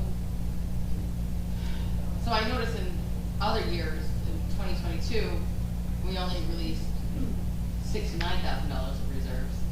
And in 2023, we released $321,000 of reserves. And then in 2024, we're gonna release $600,000 of reserves. And this is all to pay for our operating expenses. Correct. If you need to release reserves to pay for operating expenses, aren't you then spending too much money? When you say release reserves, I'm not following your question. If you need to spend reserves. It's not a reserve, it's an appropriated budget that isn't going to be utilized, that automatically comes back into your fund balance. But couldn't that money flow to our surplus and stay there? That's what it's gonna happen. That's where the 600 replenishment comes from there. It will go down into your surplus. The lady had asked about the 700,000 we're using, and I said, we already have it rebuilt. Because I know we're gonna have $700,000 in appropriated reserves from our 23 budget that we will not spend, that will come back into your surplus. You know we have that $600,000. I do. So where is it coming from? It's unspent money from 2023? Correct. And you're saying, Mr. Garcia, you're just saying that those dollars, it almost doesn't matter what line item the reserve is built on. Quiet, please. We can release them to generally, you don't have to release them to fund a particular item. You're saying, As a matter of law, you're not releasing anything. It gets put right into your surplus by law. There's no council decision on that, it's just the way it flows. Right, okay. Okay? okay, yeah, so for example, we're doing Piazza Center roof repair, because Ms. Mahoney's making me think the same thing, I think. We're doing Piazza Center repair, and we got the project, lined up to be $100,000, and we've reserved, and we had an appropriation for 100, we've spent 90 of it, we got 10,000 left in reserve, so far so good. Now that 10,000, it gets released whether or not we have additional payments to make on the Piazza Center. If they're not encumbered by the end of the year, that is correct. And these are unencumbered reserves that. That is correct. You would make a decision to encumber if you knew there was another $10,000 bill, you would encumber it, so that could. At this point, they should have been encumbered. Right. So, And I looked before I came, there was $793,000 available in the appropriation reserves. Okay. But, and just to make sure, you said they should have been encumbered, meaning they. I can't speak to what occurred prior to the beginning. If they're not encumbered, they're not encumbered. Okay, so Okay, do we normally have, you as a CFO, do you normally have some control mechanism? I know you're new to Bradley, but I'm just thinking, I'd like our CFO to know if they're encumbered or not. And how do you normally know, if you're a long-term CFO? Anything specific or in Well, general? no, you were just saying, you don't know. On daily purchases, your department heads know that they have to do blanket purchase orders at the beginning of every month to cover the expected expenditures they're gonna have. And at the end of the month, that purchase order is utilized to pay those bills. So they've encumbered the funds with it. On contract awards, it comes before the council, you need a certification of funds from me before you're allowed to authorize any contracts. And at that point, I encumber those funds. If I don't give you a certification of funds, you're not authorized to pass the resolution because I haven't told you there's money available to pass the resolution. That sounds perfect, so I guess my question is, so why don't you know for sure that these are? Because I didn't set up 23's activity. Okay. So, That's what I let me just comment. I'm not trying to be difficult. Yeah. Sure. I'm just explaining it now, that's what I meant by 23. Yeah, so I think, tell me a comment. Sure. So in 2023, early in the year, we put a pretty strong set of procedures in place on purchase recs, purchase orders, to a point where if someone, I think there was a case where somebody went and bought something and we said, yeah, you better go find money to buy this because you didn't put a purchase rec, purchase order. We've had, I would suggest in a combination of Meredith and Greg can tell me, there's pretty good compliance with our procedures around encumbering funds. So I think we've improved that significantly with 23, 24. And that's one of the reasons that I'm pretty confident in the numbers you're coming up with. It's basically the outcome of those procedure changes. That's correct. And overseeing, not just putting And procedures, and overseeing, not just And putting overseeing, procedures in absolutely. place. So Yeah. your department heads are notified periodically if something comes up to our attention And that they this was have- done incorrect. Right, But correct. that's been far and few between since I've been here. Right, because we went to painstaking detail in 23 to make sure that happens. Okay. No, okay, I guess, I thought they were attached to projects and then, had to be released based on the project, okay. Kristen, if they're covered. Right, if they're encumbered, right, and if they weren't spent, I thought they would, okay. And then the miscellaneous revenues, in 2023 and 2022, we had almost $100,000 in 2023, and 2022, over $100,000, like miscellaneous revenues. And then this year, we're gonna be positive. What are miscellaneous revenues? There would be like alcohol licenses that you issue, you would anticipate $20,000. There's actually a page in the, If you look at sheet 4 in your budget document, through roughly sheet 9, they're all miscellaneous revenues. yeah. So what's a negative revenue? I'm not sure what you're referring to there. Well, I have no negative revenues in that budget document. It's the fund balance analysis. the fund balance Okay, analysis. so on the fund balance analysis, Yeah. that's a different story. That Oh, that's means- what I was talking about. That- Yeah. okay. We're still on fund balance analysis, I'm sorry. That means that you did not realize what you anticipated. So if you anticipated 100,000 in that year, you only got 19, that's why there's $81,000 deficit. Oh, okay, so we don't know what we had And it's anticipated. comprising of a lot of things. Okay. That gets that 81. Okay, so it's not, it's just that we had a shortfall. Yeah, so if you look at the example they gave on the parking revenue, you had $42 sitting in the current fund when you anticipated 65,000. That would be a deficit in the revenue. And that's what the total of that number on the 81 is for the fund balance rebuild. And then also on just the other category, in 2022, it was $229,000 negative other. And that must have been something that we really fell short on Yeah, in that would have to- 2022. I don't know what it was. I'm not quite sure on 229. Let me see if I can find the fund balance sheet, give me 1 second. It's just the fund balance analysis is just on the sheet. Well, the 229, I believe, in 22 was an audit adjustment that was made. Oh. Okay, I can't speak to the specifics on it. Oh, I'm pretty sure that's what it was. Okay. And then the $7,000 is what, under other, is like something that we would have refunded that, we had to refund from the prior year. Oh, all right. Shortfalls. And you'll see that I have nothing anticipated against them in 2024, because they're not normal activities. Okay? That's good, let's not normalize that. All right, great, thank you. You're welcome. All right, I'm gonna jump back in then. These are gonna be quick based on your explanations, but similarly on the fund balance analysis, the beach fund balance appears that you're just anticipating drawing down surplus 175. Say that again, I'm sorry. Sure, the fund balance analysis, this one, the beach, I'm sorry, the sewer utility, beginning balance for the surplus is 1.8 million, ending balance is 1.65. Looks like you're anticipating that we would draw down surplus intentionally.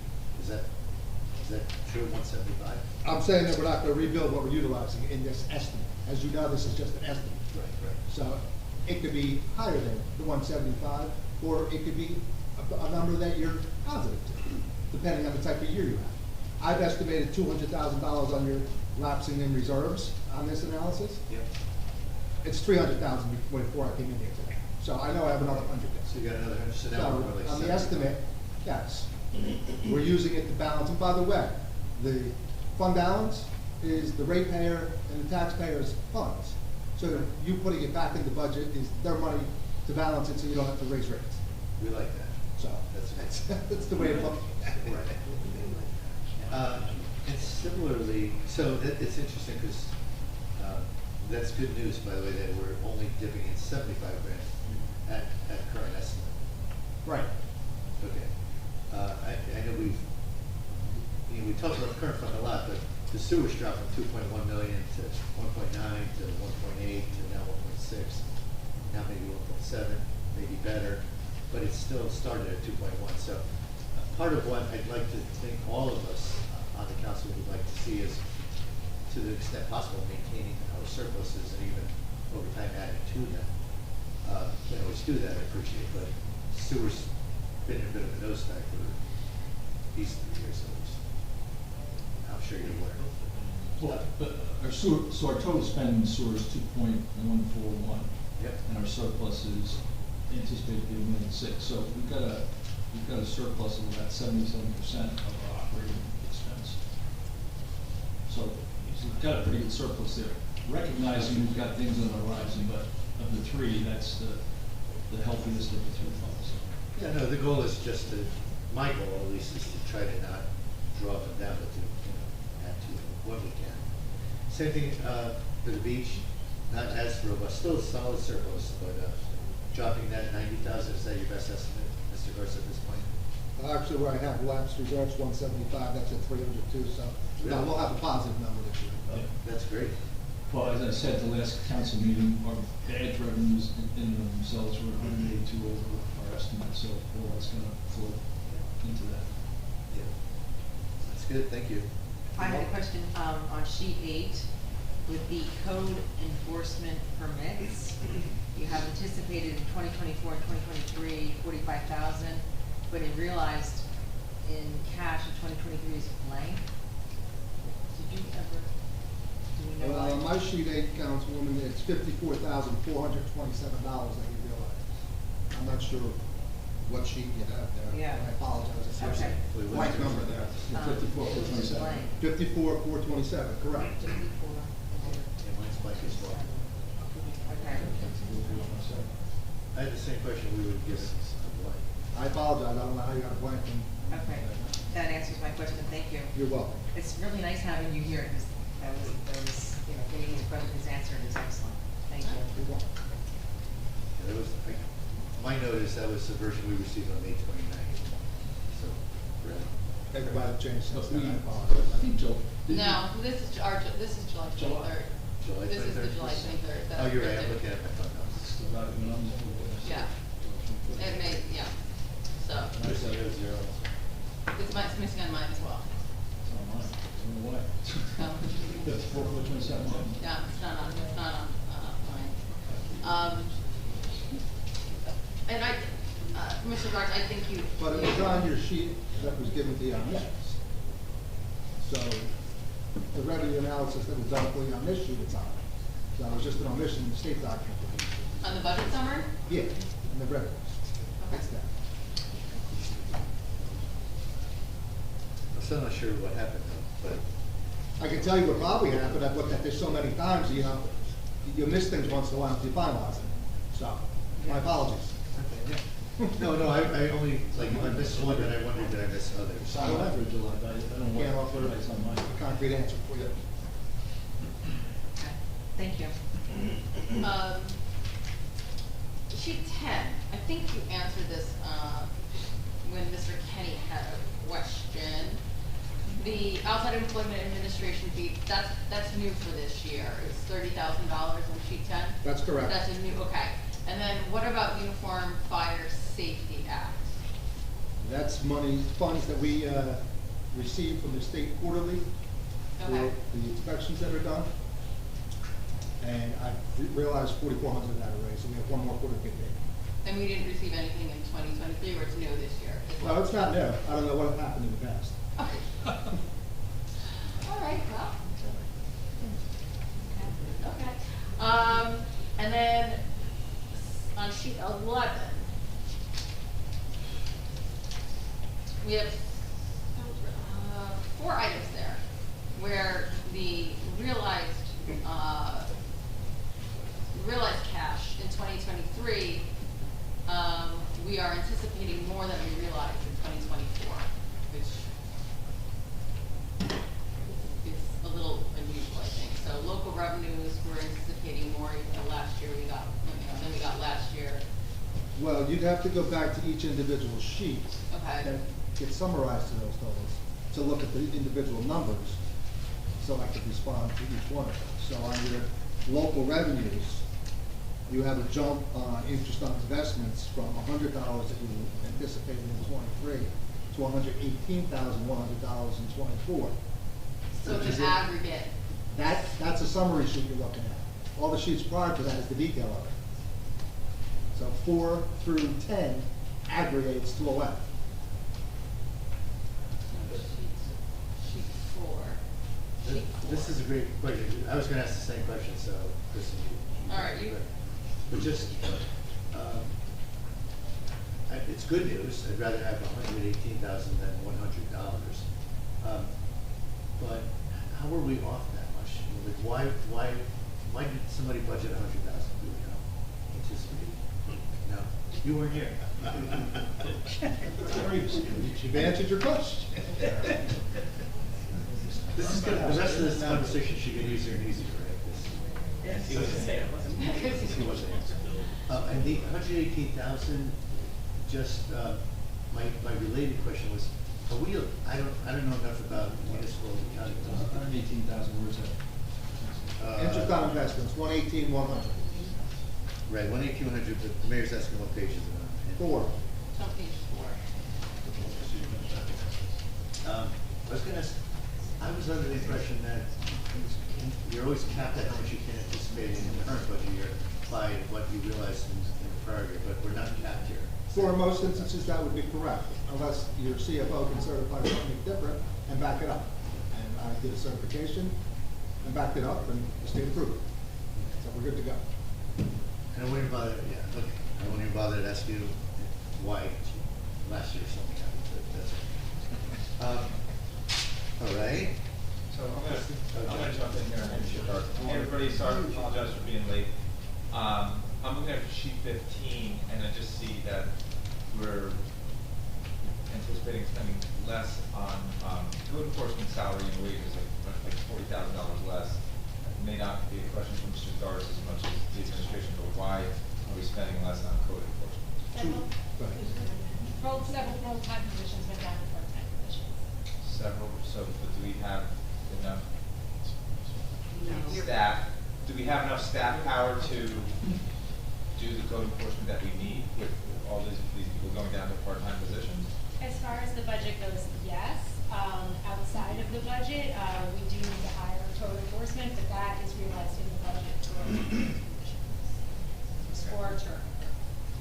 Okay, and then, stand up 15, parks and recreation, I see that there's,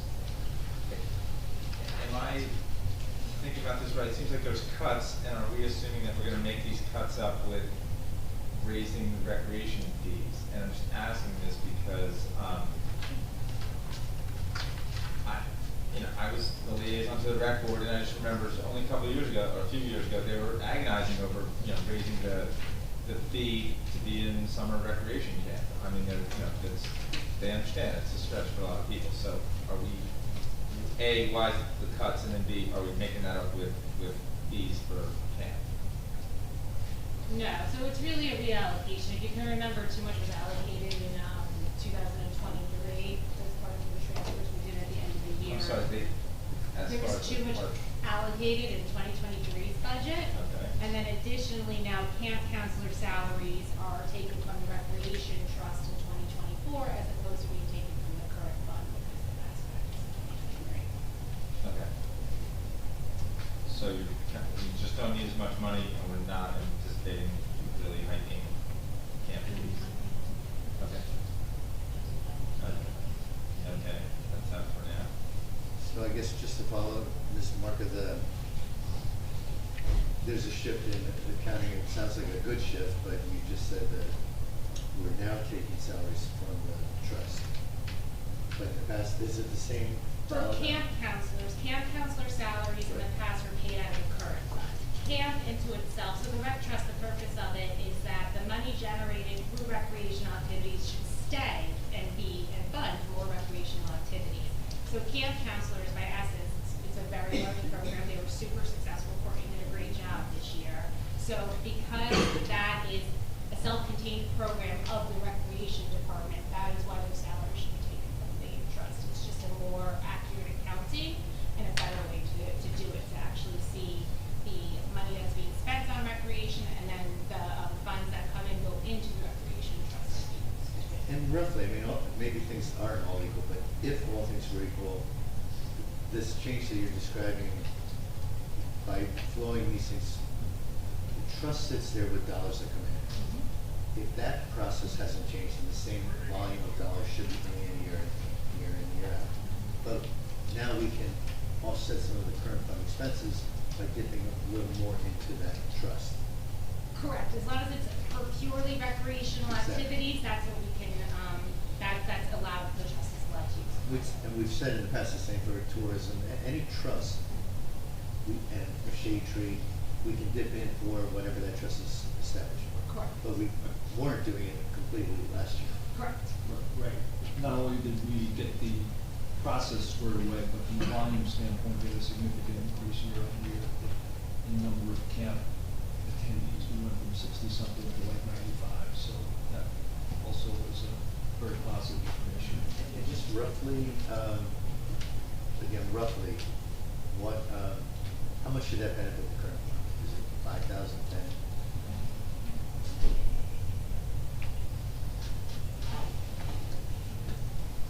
Because I see other expenses dropped a lot, but it's been less than these expenses. In 2023, there was $19,627.28 spent on camp counselor salary. And that was all out of the current fund? Correct. And this year, none of that would come out of the current fund? Correct. Okay, great. Sorry, Chad. Okay, it's fine. I'm not as different. You all set, Will? Sure. Okay, I have a question, actually on sheet 15E with the tourism. It says other expense in 2023 was $15,000, but in 2024 it has nothing. So, what happened to that? Yeah, so that 15,000 used to be used for to cover the DPW overtime, the special police security, and all that. And so, since those are functions of the recreation department, we would bill the recreation trust. Okay, but it. Tourism. I mean, I'm sorry, tourism. I'm sorry. Okay, all right. Trust. And that trust, that money is coming from the COs, correct? That we're going into this appropriated. From the Trust. Okay. The trust. The trust, so like the money that the trust Correct. has, okay, it's Yeah, from the COs. oh, yeah, sorry, certificate of occupancies, yes. Okay, so it's not from, I should say that, yes. It's not from taxpayer dollars, it's from The their fees collected trust. through, correct. Okay, wonderful, thank you. And again, following up on that one, is that another example, Meredith, where that 15,000 was paid from the current fund?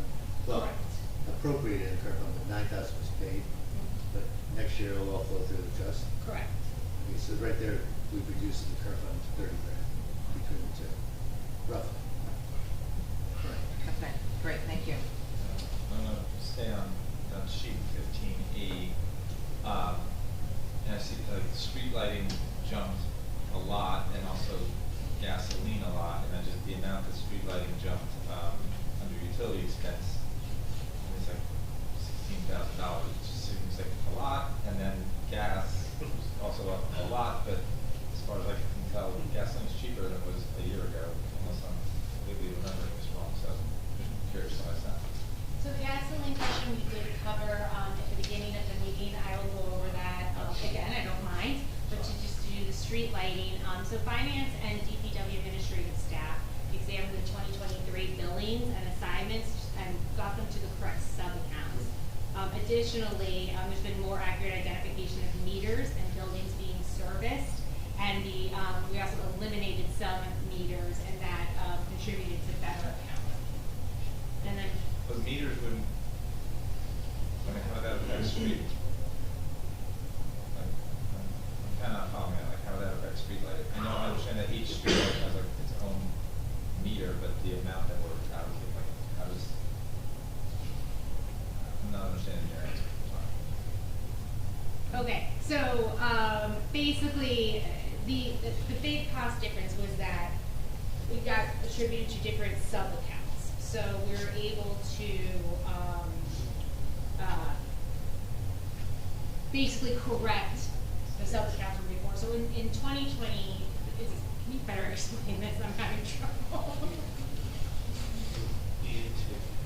At the end of, or I shouldn't say at the end, during the period of July through December of 2023, we took an all-out effort in the utilities to determine what the meters, the costs, the billings, which are enormous, should be attributed to. And through the work of staff, they ended up identifying the appropriate allocation as to where they should be.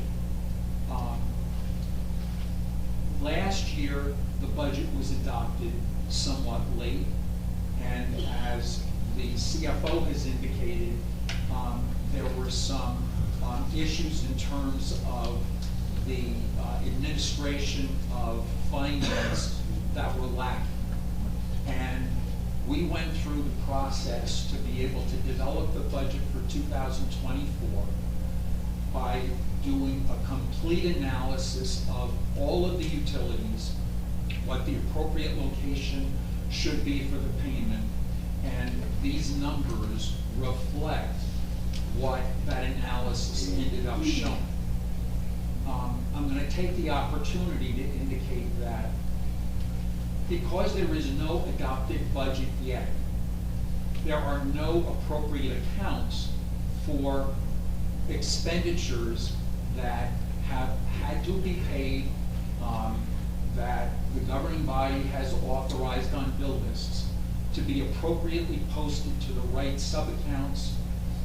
And this adopted budget, in order for you to be able to have appropriate data for the development of the 2025 budget and for the completion of the 2024 budget, you have to be able to provide the CFO and the staff in finance with an adopted budget so it can be uploaded, put in, and they can go back from the beginning of January 2024 to be able to make sure the appropriate postings are made so that the right data exists, so you're not asking some of the questions you're all asking tonight, which results from the fact that the postings and the bookkeeping was wanting early in 2023, and is now in the, at the end of '23, we tried to make as many corrections as possible,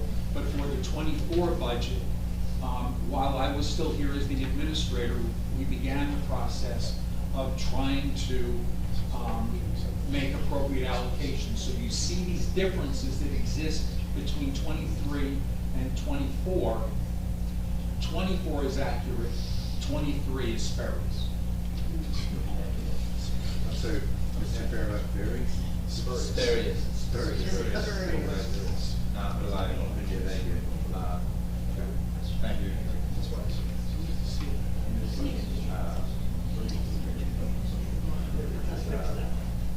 Well, I guess, is this the same answer for water, like water's going down, is that the same thing, like water's going down by $5,000? Again, sheet 15E, is that the same thing it was when they weren't allocated to the right place? And we get a lot of water bills. Okay, thanks.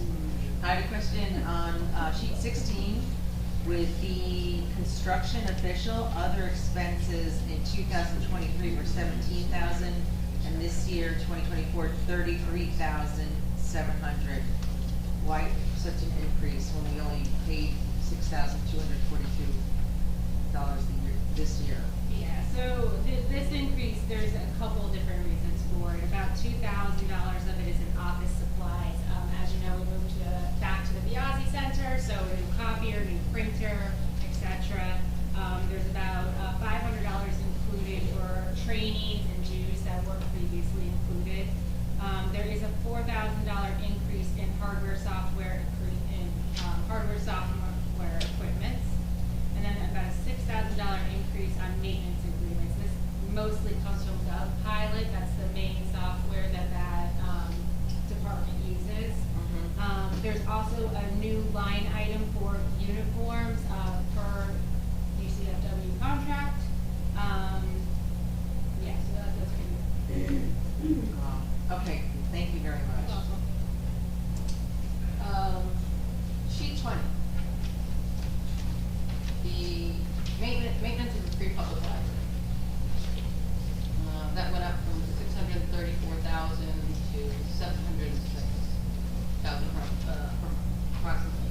It's like 11% increase. Is that tied to the appreciation of property values? No, it's tied to the statutory requirement of. But it is. Oh, what is that? It's a it's a calculation. Oh, yeah, of yeah, values. I'm sorry. It's a statutory number that's tied into the. Correct. I'm sorry. Okay. Hey, staying on sheet 20, what's happening to, let's see, garbage removal? That went from 56,000 to 15,000. This is outside the cap. It's in two places. If you look over on sheet.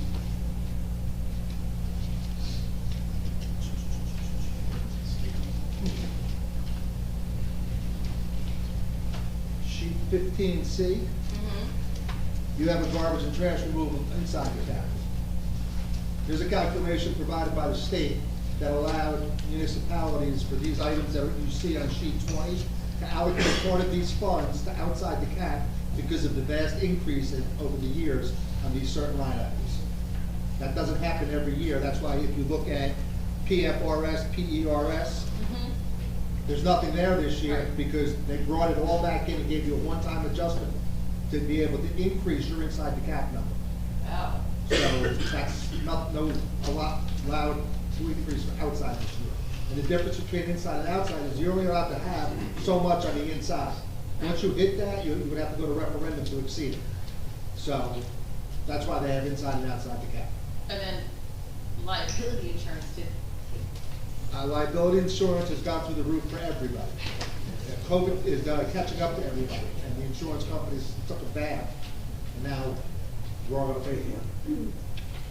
So liability workers' comp, like, was that out? It was. They're inside the cap as well, separate line. But it was outside the cap before, or it was outside the cap? Part of it is. There's Part. a calculation that's done annually, that the Okay. state deems that the increase is big enough that they will allow you to put something Okay. outside the cap. Okay, All right. learning. Yep. Great to be able to ask questions, fantabulous. All right, I'm gonna ask a little question, has to do with the CFO shared services, on sheet 22, we have 37K for the appropriation for the CFO. Is it, that's after the allocation to beach and sewer? Correct. What is that allocation, 25%? 25, 25, 50, yes. Thank you. And, on page 3 of this other document, liability insurance, I think, okay, no, liability insurance. Is this because we put it into, maybe it's not, because we put it in, part of it into cap, it dropped 13%? Is that because we put part of it into the other? It did drop 13%. Your total liability insurance increased by $94,100. But I was gonna say, so there were 2 adjustments, is that because we took part of it? If you look down below, you'll see the adjustment inside the cap, outside the cap, it's the same number being moved. Just so you can see It's a cap your then. total liability insurance and what the total would be. It went up $94,100. So I'm looking at liability insurance, and then I'm looking at, is it, so 262 to 300. And what else? This one? The outside the cap number, 83 cents. Oh, so the 83.6 went to, Outside. yeah, whew, caps, man, caps. Okay, and then, I think we discussed this earlier, I think that Mr. Kenny had asked about the 49K in over expenditures for the deferred charges. We discussed that on page 4, yes, I believe we did. To refresh my memory on the over expenditures, was that something that you had to? I was in the 22 audit, Okay. so you have to raise it right now. Normally, it would have been in the 23 budget, but because of the timing of your 22 audit, it's got to be in the 23 budget. Okay. Okay, all right. Okay. Also on page 4, public safety vehicle, this was 71,500. What vehicle was this for? Has it been purchased already? I'm sorry, did you say what sheet that was again, Okay, please? I'm sorry, page 5, next page, page 5. I'm sorry. You're It's, looking at our short document? Yes. Okay, thank you. Yes, page 5. Well, I can say no, a police vehicle has not been purchased yet. Okay, so this is proposed, but it hasn't been purchased yet? Correct. Okay, is there like a vehicle purchasing plan currently? Yes, there is. Okay, and I know the mayor had mentioned that you're gonna start meeting with department heads, and I guess you go over something like this too. I was wondering, can we have another council person be involved so we can get these answered sooner in this year? Would that be possible, Mayor?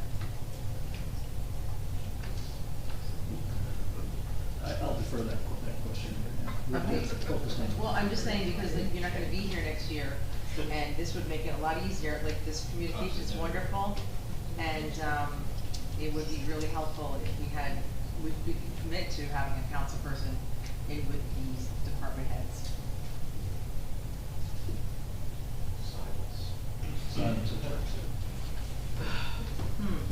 Okay, I'll take that into consideration, thank you. Thank you. I guess, is it okay if I jump in? Sure. Yeah, I think we answered, yeah.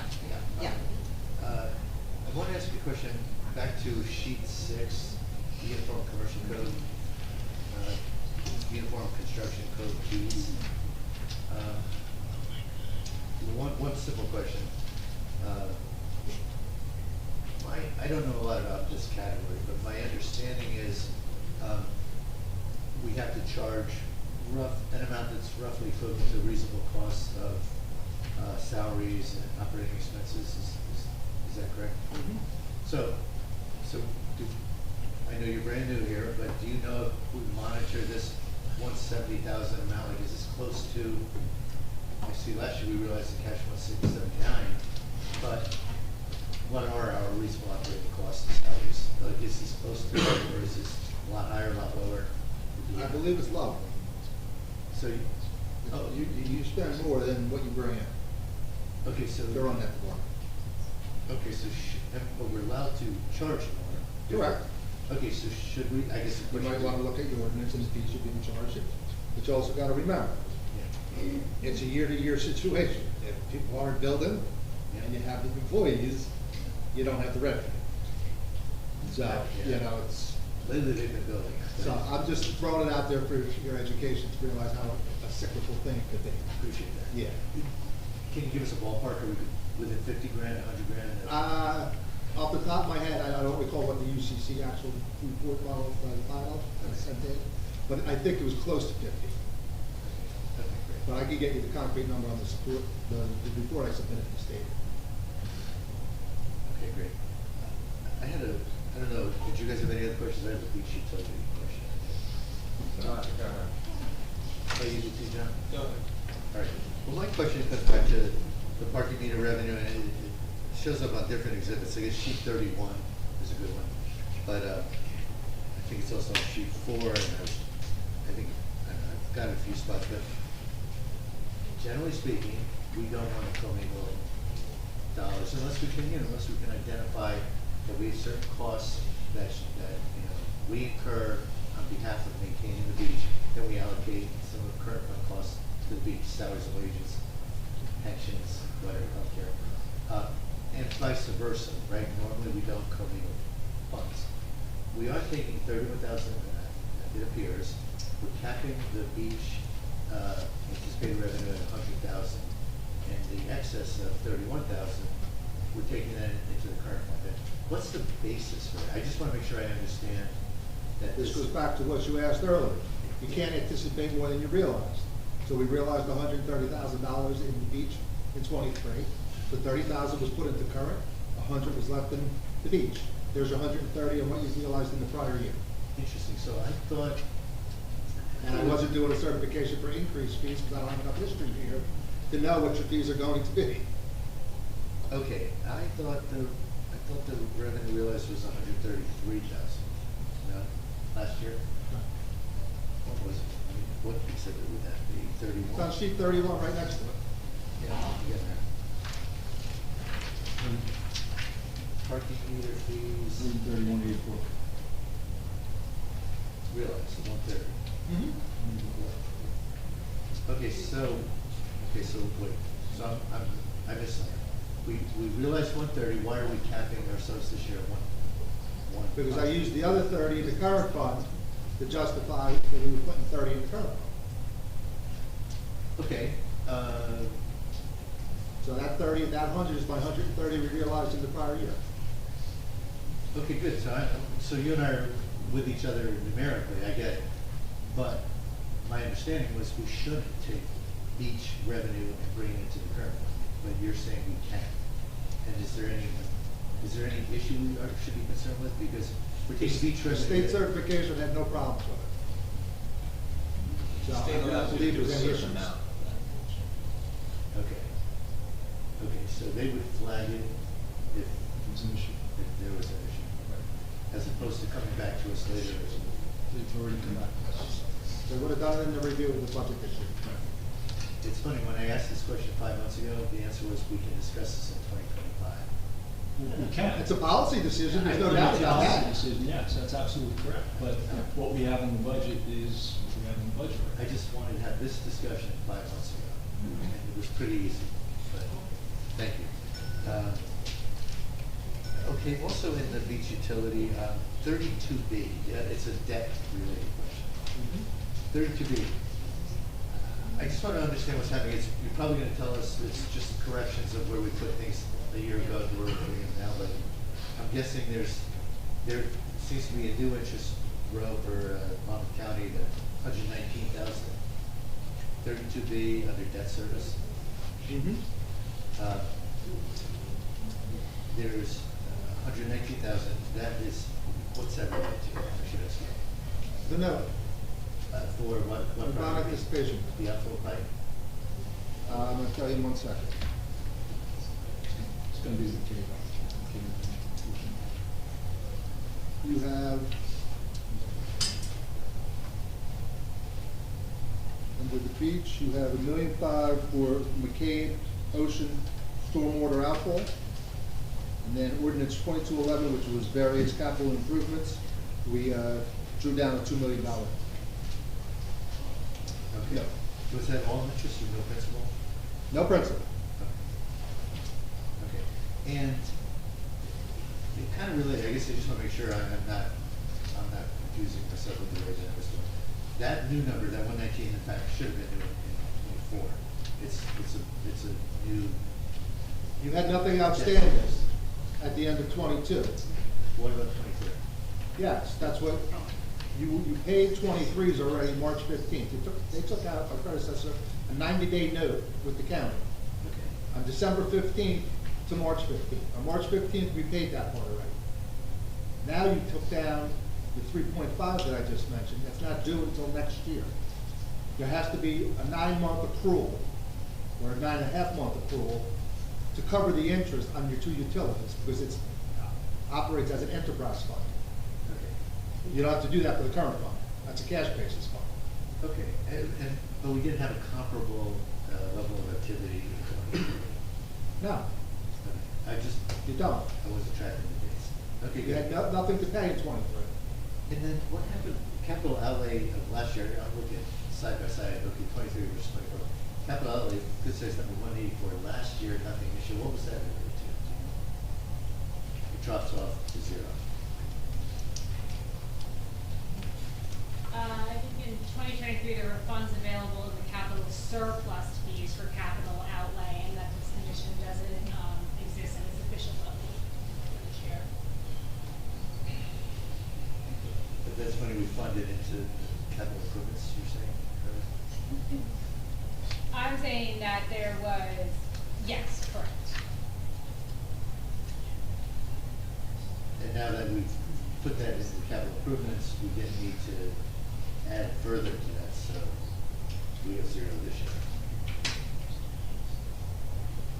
No, what I'm saying is there were funds available in the capital surplus before. That's not the same condition.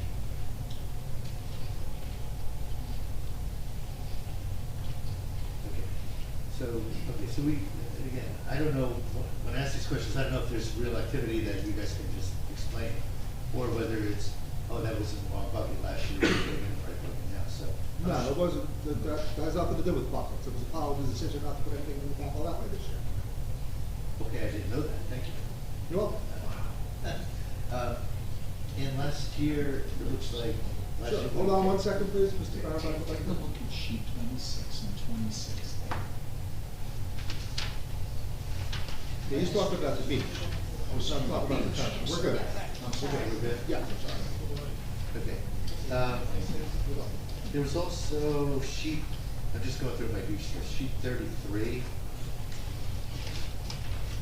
Let's see. This might be the, this is one of those, we have 2 sheet 33s. Let me find this one. I had a question. We were moving from, we had a police fire retirement appropriation that went from 39,000 to 82,000. For the police retirement, fire retirement fund. 81,856, correct. Okay, great. Just roughly, we're doubling, basically, we're doubling the allocation. And I believe the current fund allocation went up for that same description, went up 17 grand. So it seems like the lion's share of the increase, am I reading that correctly? The lion's share of the increase, percentage-wise at least, went to the beach. The beach doubled, current fund went up 17%. Well, if you're gonna use percentages, yes, but the allocation changed also on the bill.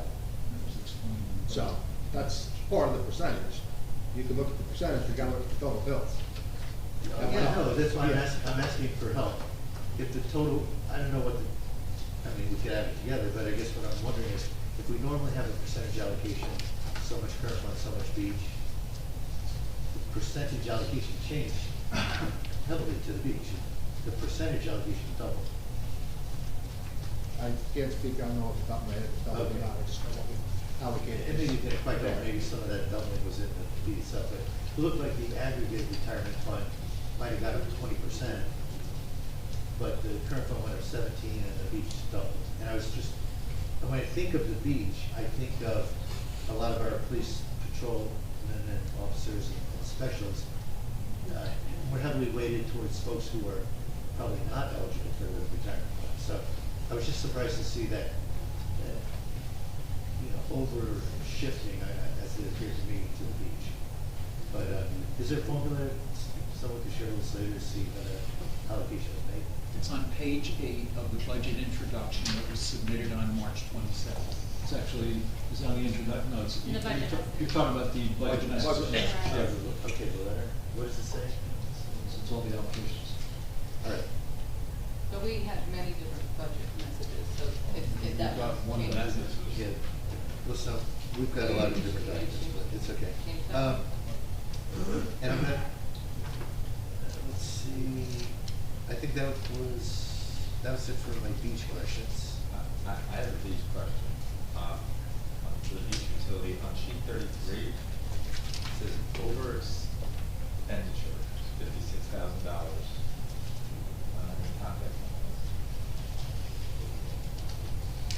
For this year. I got you. Perfect.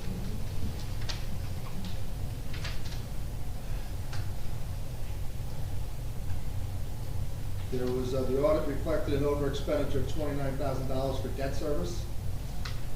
And another $26,000 was discovered by me when I was doing AFS, but the capital outlay appropriation for 22 was overspent 23. So you have to raise it down. So the audit identified a portion of this. Correct. And you identified another portion of this in here. Okay. Yes. And it was audit timing that caused it to hit 24. The one from 22, correct. The 23 one I picked up at AFS, so that was the audit.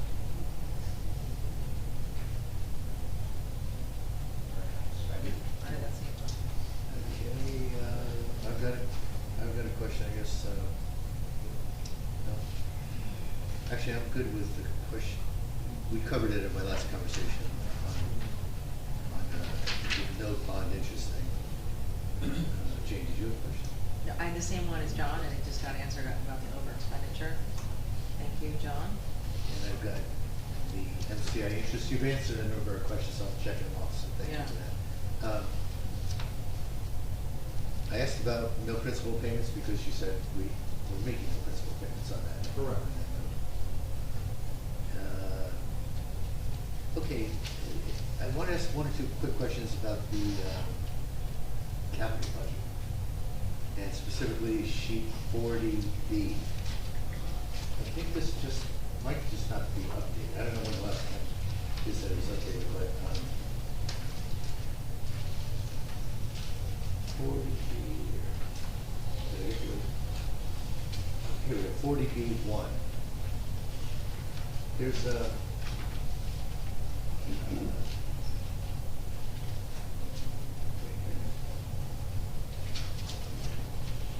okay, there's a sewer budget, and someone asked this earlier about the sanitary sewer lane. I think Mr. Coyne asked something about the sanitary sewer lane being $2 million. And I was struck by that number as, again, it's a lining versus a reconstruction of the sewers. And Mr. Garza, you may or may not be aware of this, but a number of years ago, 5, 6, 7 years ago, the borough identified a 5-phase sewer project where we would upgrade our infrastructure. And we're almost 2 complete phases done with 3 phases to go. But the phases appear to be, the last phase was $4.5 million. They appear to be close to $5 million a phase now. Times 3 phases remaining to be around $15 million. So I was just struck by, we only have $2 million listed here. And I don't know who to ask the question, but should we be updating this number? Like from $2 million to say $15 million roughly?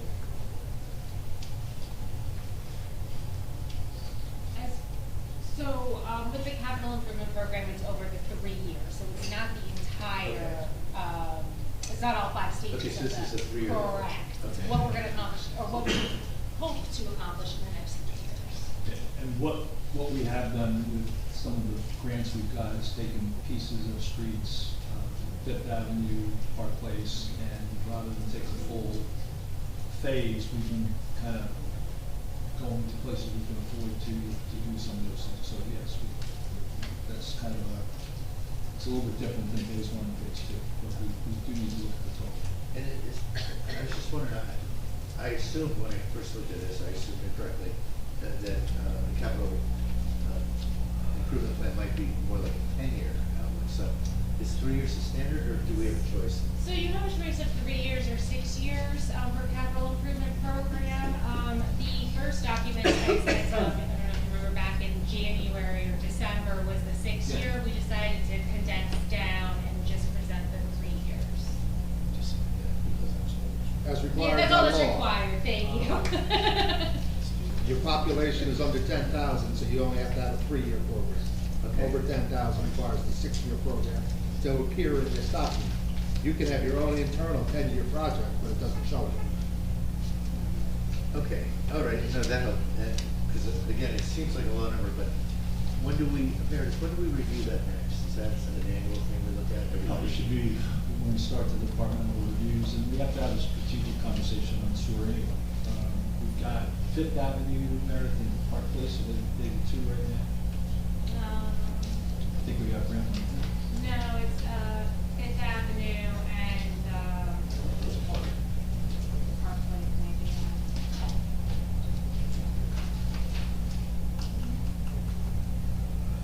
We're almost done, ladies and gentlemen.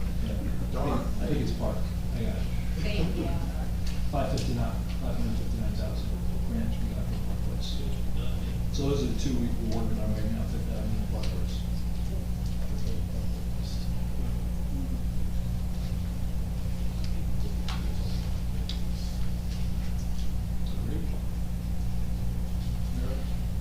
Agree? Yeah, we had talked about maybe trying to do Cliff Kent as well, but yeah. And then on 40B, Meredith, this is probably more your question, I guess, but. I'm sorry, I gave incorrect information, just then I was looking at phase 4. Phase 3 is the Ray McCain and Ocean Park getting all of the stuff, so I apologize. On 40B, my question is, replace Sylvan Lake bulkhead, and at the moment, we've got a $500,000 number, and I believe that's dated a little, probably. I know we just recently received a substantial grant, $2.4 million. So that is what we would again, this is the grant we received, Dave, was for that amount. So that would get us up to about the Second Avenue Grill. So it's not the complete project that is reflected in the capital improvement program. It's what the next 3 years at first, what that funding will allow us to do.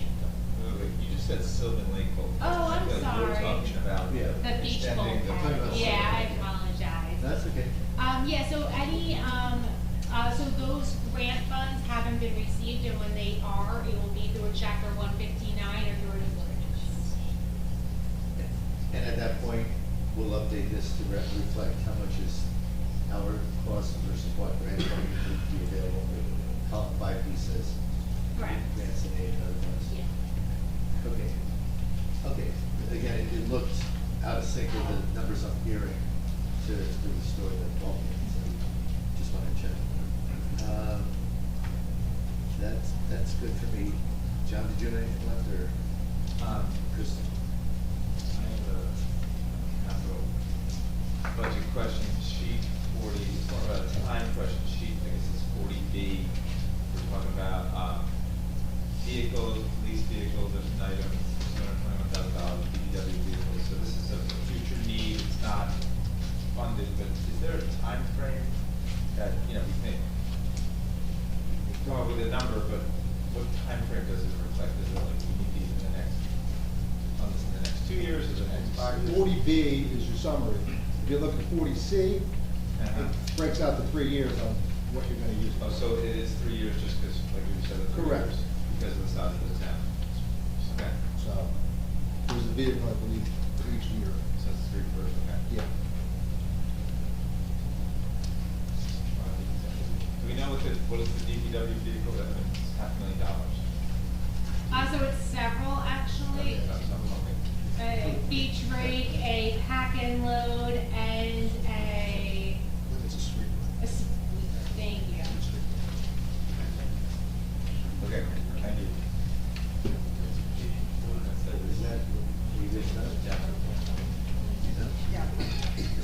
guess that concludes our questions.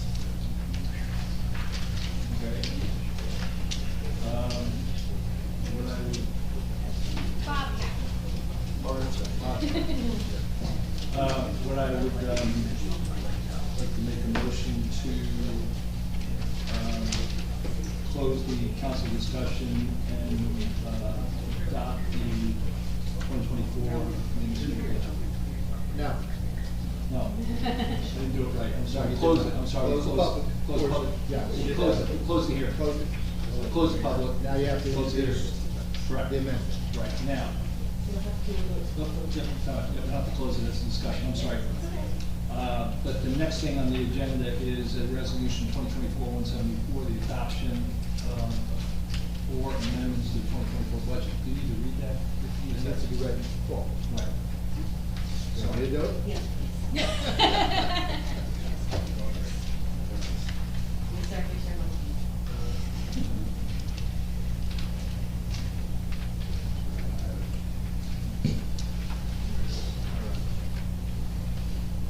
So, Borough Bradley Beach amendment to the 2024 municipal budget. Whereas the local municipal budget for the year 2024 was approved on the 28th day of August 2024, whereas the public hearing on said budget has been held as advertised, and whereas the council desires to amend said budget.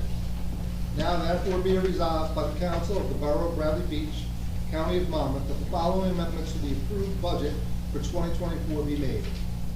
Current fund general revenue surplus anticipated is going from $700,000 to $723,627.71. General appropriations, deferred charges and statutory expenditures municipal within caps, trust other deferred charges going from 0 to $23,627.71. Total deferred charges and statutory expenditures municipal within caps is going from $1,167,328.88 to $1,190,956.59. Total general appropriations for municipal purposes within caps is going from $9,140,148.88 to $9,163,776.59. Subtotal general appropriations going from $10,883,527.45 to $10,907,155.16. Total general appropriations is going from $11,144,557.71 to $11,168,185.42. Summary of the appropriations, total general appropriations for municipal purposes for new caps, going from $9,140,148.88 to $9,163,776.59. Total general appropriations is going from $11,144,557.71 to $11,168,185.42. Be it further resolved that a certified copy of this resolution be filed forthwith in the office of the Director of Local Government Services for certification of the 2024 local municipal budget so amended. It is hereby certified that this is a true copy of a resolution amending the budget adopted by the Borough Council on the 25th day of September 2024.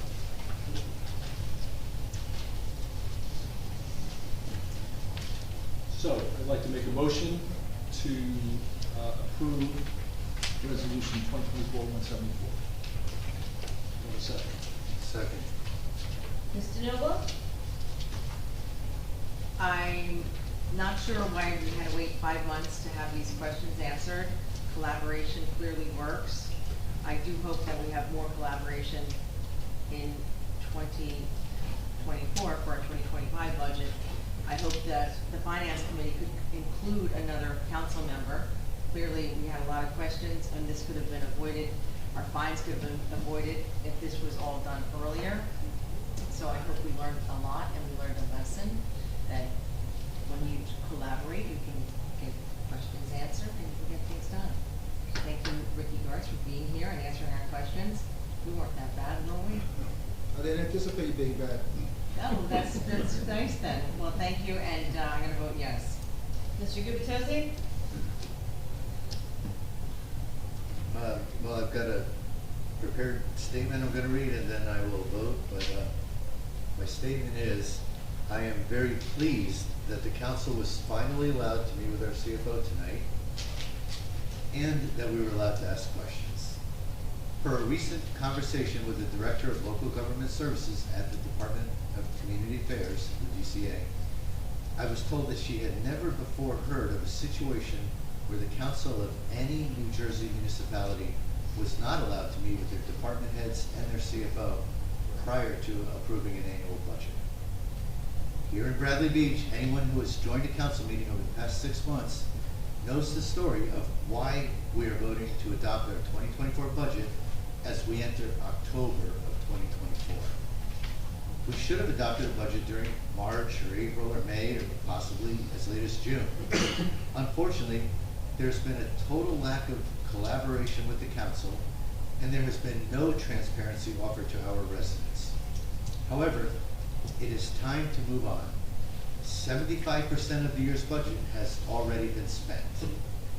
If we vote no tonight, we won't be able to vote on a revised 2024 budget again until, at least my understanding, is close to November. That would truly be a definition of insanity.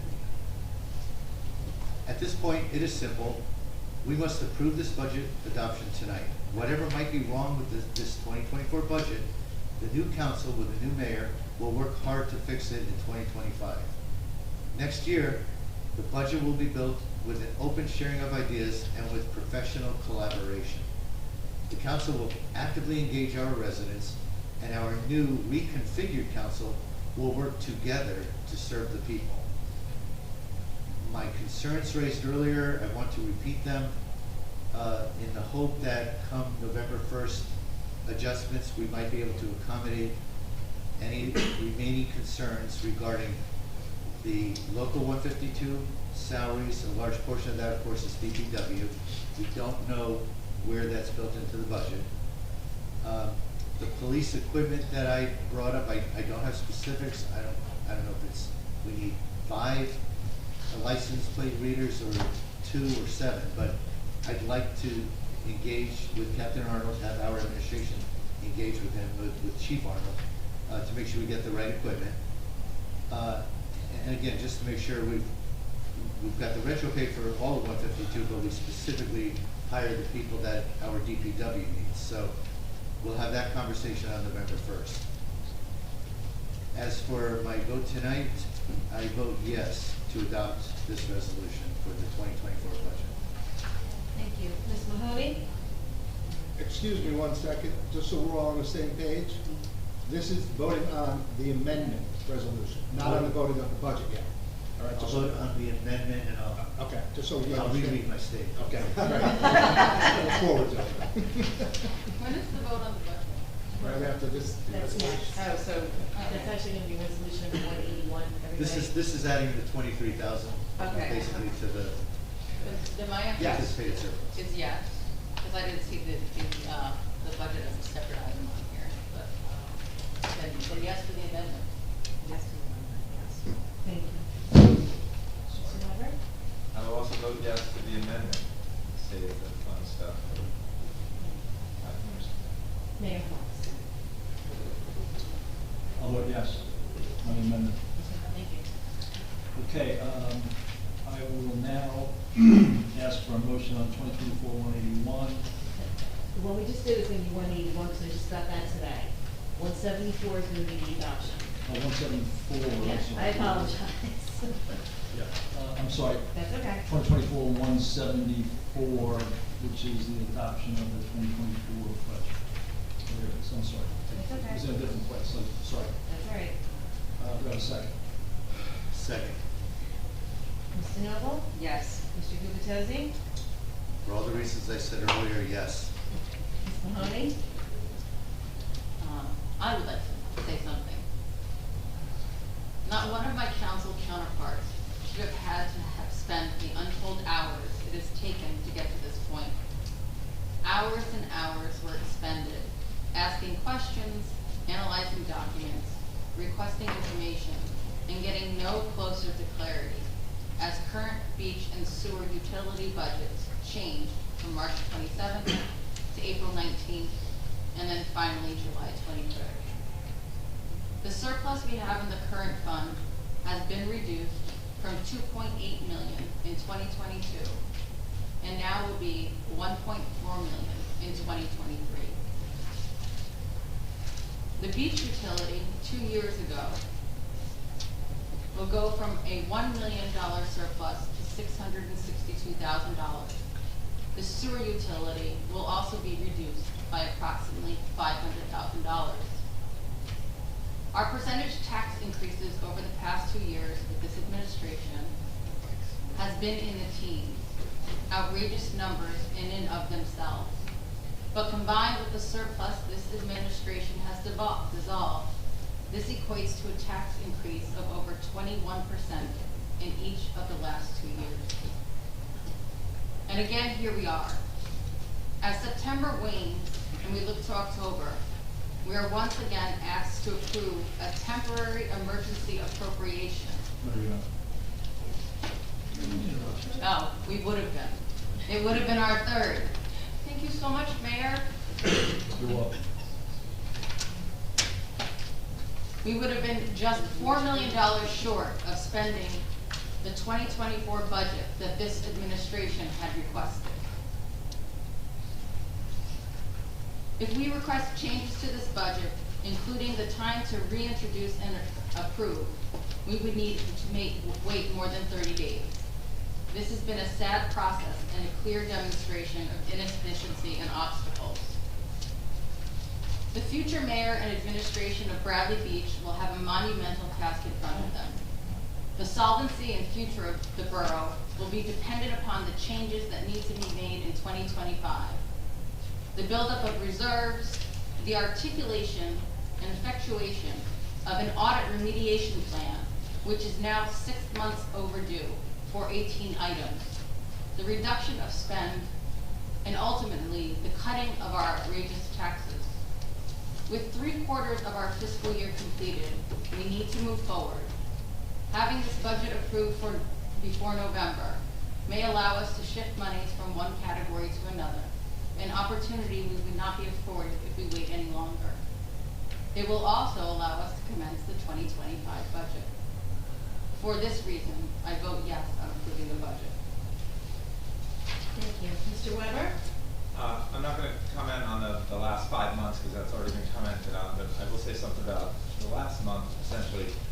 Since we did introduce the budget, as soon as we did that, I suggested that, can we finally, now can we get an hour, just maybe 1 or 2 council people get an hour or 2 with the CFO, and my hope was, so we don't have a 3-hour meeting to finally adopt the budget, maybe we can get some questions answered first, and we don't have to have a 3-hour meeting to adopt the budget. Obviously, that didn't happen. It happened here. I appreciate you coming in, Mr. Gartz, obviously. I wish we could have had this in private and just ask these questions ahead of time and walked in here and just approved the budget. We all would have been home with our families by now. So I would like to also echo the sentiment of having a council member on the finance committee. Mayor's not to be here next year. That would provide some kind of continuity. I think that's a really good idea. So given those suggestions, I will vote yes. Thank you. Mayor Fox? Yeah, I have a few comments. The untold hours that were just mentioned were also expended by a number of people in this room.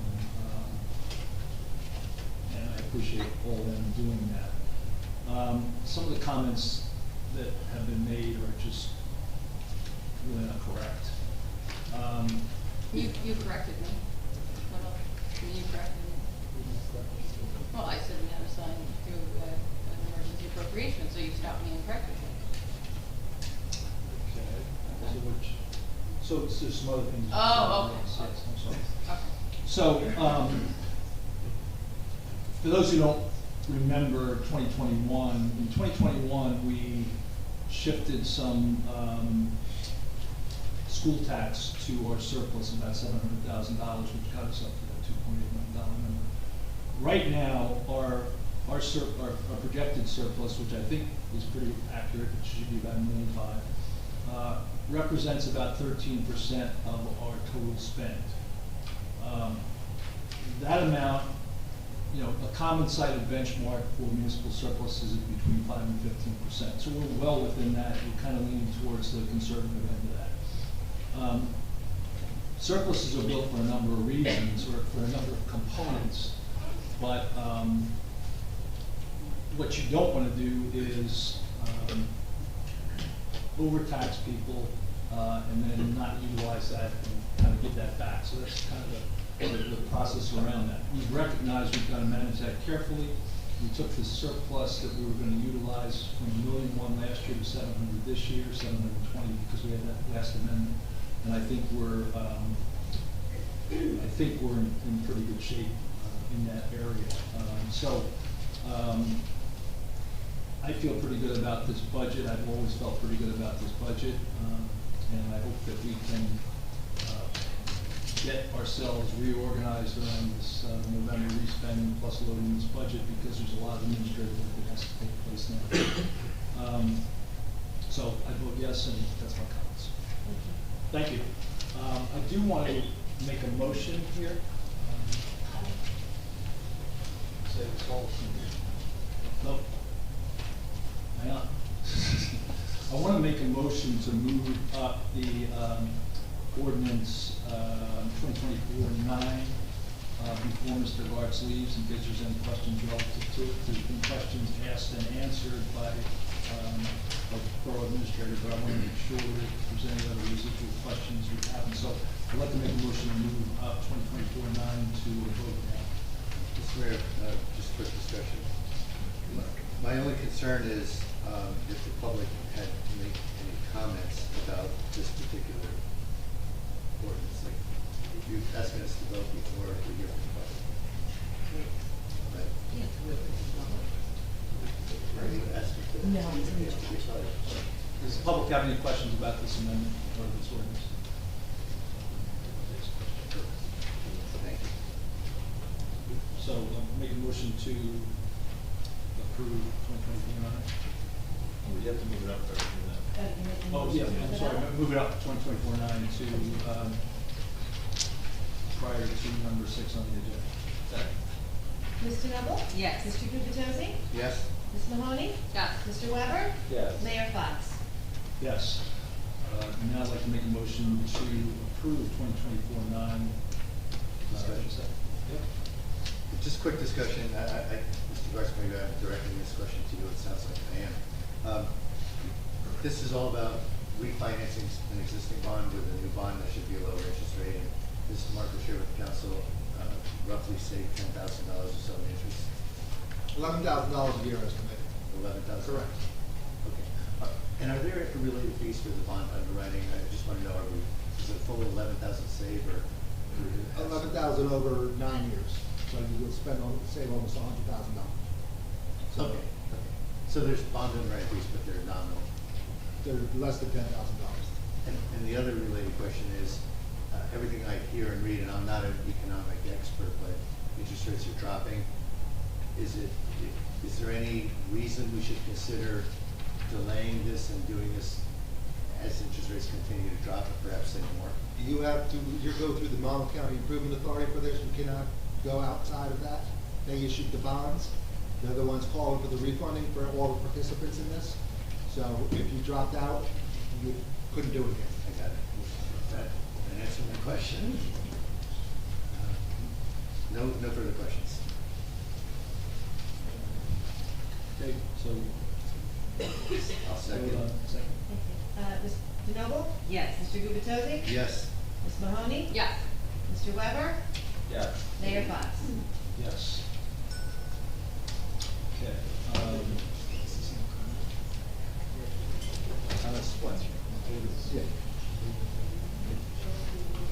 Thank you. Thank you. Good evening. Okay, the next agenda is approval of minutes, September 11th, 2024, council business meeting minutes. Do I have a second to approve? Second. Mr. Noble? Yes. Mr. Gubatose? Yes. Ms. Mahoney? Yes. Mr. Weber? Yes. Mayor Fox? Yes. Approval of minutes, September 11th, 2024, executive session minutes. Second. Mr. Noble? Yes. Mr. Gubatose? Yes. Ms. Mahoney? Yes. Mr. Weber? Yes. Mayor Fox. Yes. Public comments and questions pertaining to the agenda, 5-minute limit, and one time up. Any questions on the agenda? Yes.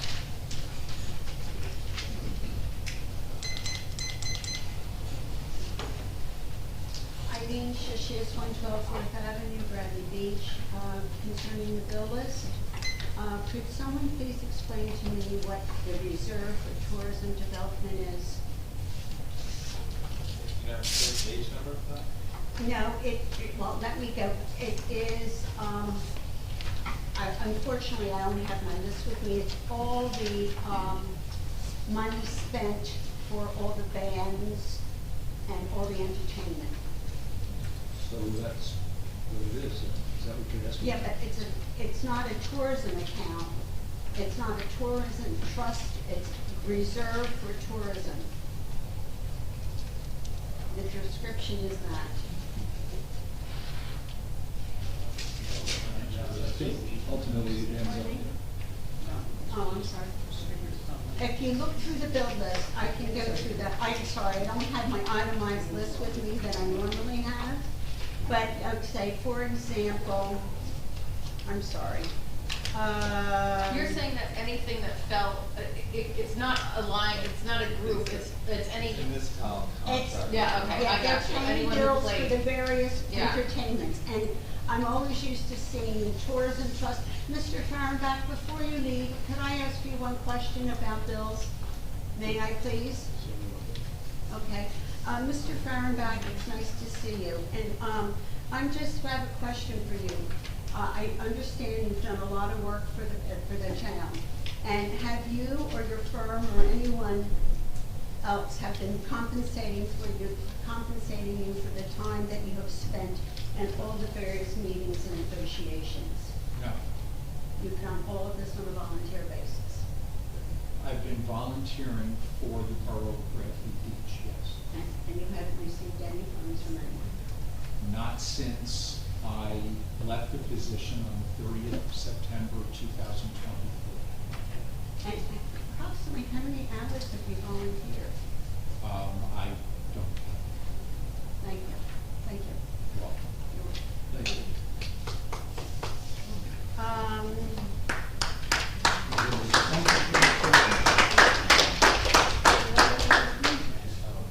Okay, let's get back to this. The reserve for the tourism development. It normally was always under the tourism trust, and now it's redefined, and it says reserve for tourism development. And I just don't understand the nuance between the difference. Could somebody explain that to me? Is Murray still here? She can probably answer that. Usually, of course, you know how it works. We have COs, and we get $75, it goes into the tourism trust, and then it's paid out of the tourism trust. I don't know why they're referring to it as the reserve for tourism development, especially because the recreation trust is I being. think they reserve the monies because there's a contested bill. But they're all being paid. No, the 675, maybe it came out of reserve and they're paying it now, but it was But a even- contested bill. Because, well, I just know for this bill list, we paid $17,000. No, I'm talking about the 675. The total for this bill list, for, under this reserve for tourism development was $17,037. I added them all. I thought you were talking specifically about the summer movie series. No, I'm talking about totals now. I didn't bother with all the itemized list. And then on,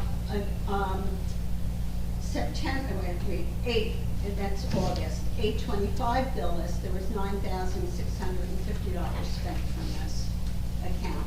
So I'm just curious about what is this actual account? And is this a line item budget on the budget? We pay everything out of the tourism budget, the tourism trust. That's what- Yeah, but now it's reserved for tourism development, so that's where I'm confused, and I would like to have some type of understanding. If people like that kid, they could probably answer it, so I think it's fair to the public. I'll get you an answer. Okay, another, on page 21 of this bill list, I see that there is a bill from Victoria Flynn Esquire, and it's for legal services from February and March of 2024. What is this bill for?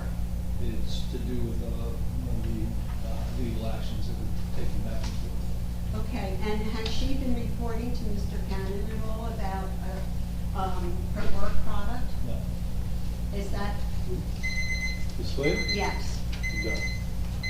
She- I recuse myself from the matter, so I don't, Okay. I frankly don't even know what the status of it is at this point. Okay, okay, that's fine. I just wanted to know. Okay, thank Thank you. you. Thank you. Any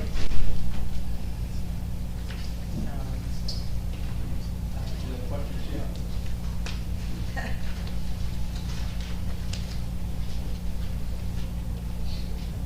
Hi, Dr. Tom McGuire, 610 Riverling Avenue. I just had a question, statement and question, about the grant for the chemical control treatment grant. What is that? Nick is here, but we're applying for a grant to treat the spotted lanternfly. So if anything, if we buy soap, if we buy neem oil, if we buy cards to squash them, it would come out of this grant, so. Oh, okay. So it's not actually going through them coming here and doing something for us? No, not yet. It's just a grant to give us money so we can combat the spotted lanternfly. No action has been taken yet. Yeah, because I just wanted to make a suggestion about that too, if we can, because I'm sure everyone in the town would love to kill more lanternflies. So if there's any way we can do some type of getting the town together to do something like that during that time, would be great, because they weren't that bad this year, but we can be, were they? I agree, yeah. No, they weren't that bad. And the other thing was just about this budgetary process, and I sat back there for not all of it, but that hurt. That hurt my brain, that hurt my soul. I don't get the time back in my life, and everyone here had to sit through that. I appreciate the transparency. It's lovely to see all this stuff, but that sucks. And I hope we never have to do that ever again, because I'm a shareholder here. I pay my taxes here. I'm not here to listen to you do your job, where you should have done it 5 months ago with them, with him. He didn't seem too disturbed about those questions. I don't know why he couldn't have been here earlier. I think, Mayor, you really screwed up, and whoever is going to be the mayor, please don't ever let this happen again, because that was just painful. So please, I encourage you, what you asked about getting out of those departments and getting in there, please, I hope you keep pushing for that, because we need you guys there, because we can't do this again. So whoever is going to be sitting up there, please. So Mayor, I really wish you would just step up and just say you screwed up, and just say you made a mistake, and this is a budget in November. I mean, who does that? You're literally the worst one right now, according to the DCA. So, yeah, so please, get it together. Thank you. Any other questions? Yes.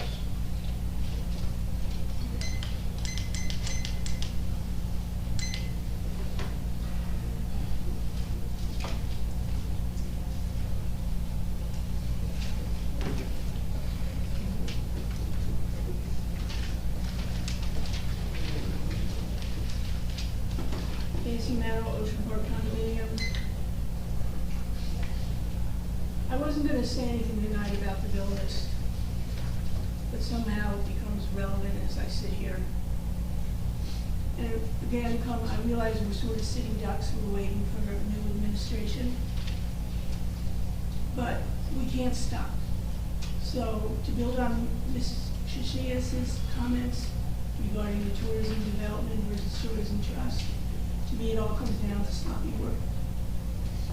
The same way, I don't want to see something in the description that says builder maintenance. I would like to know what building. And we used to have a lot of that, but something has changed in the past 12 months. And I don't think it's for the benefit of the taxpayer.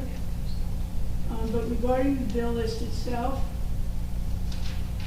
I think there's something wrong. And I come up here all the time and mention this. And from where I sit, I don't think it's looked into.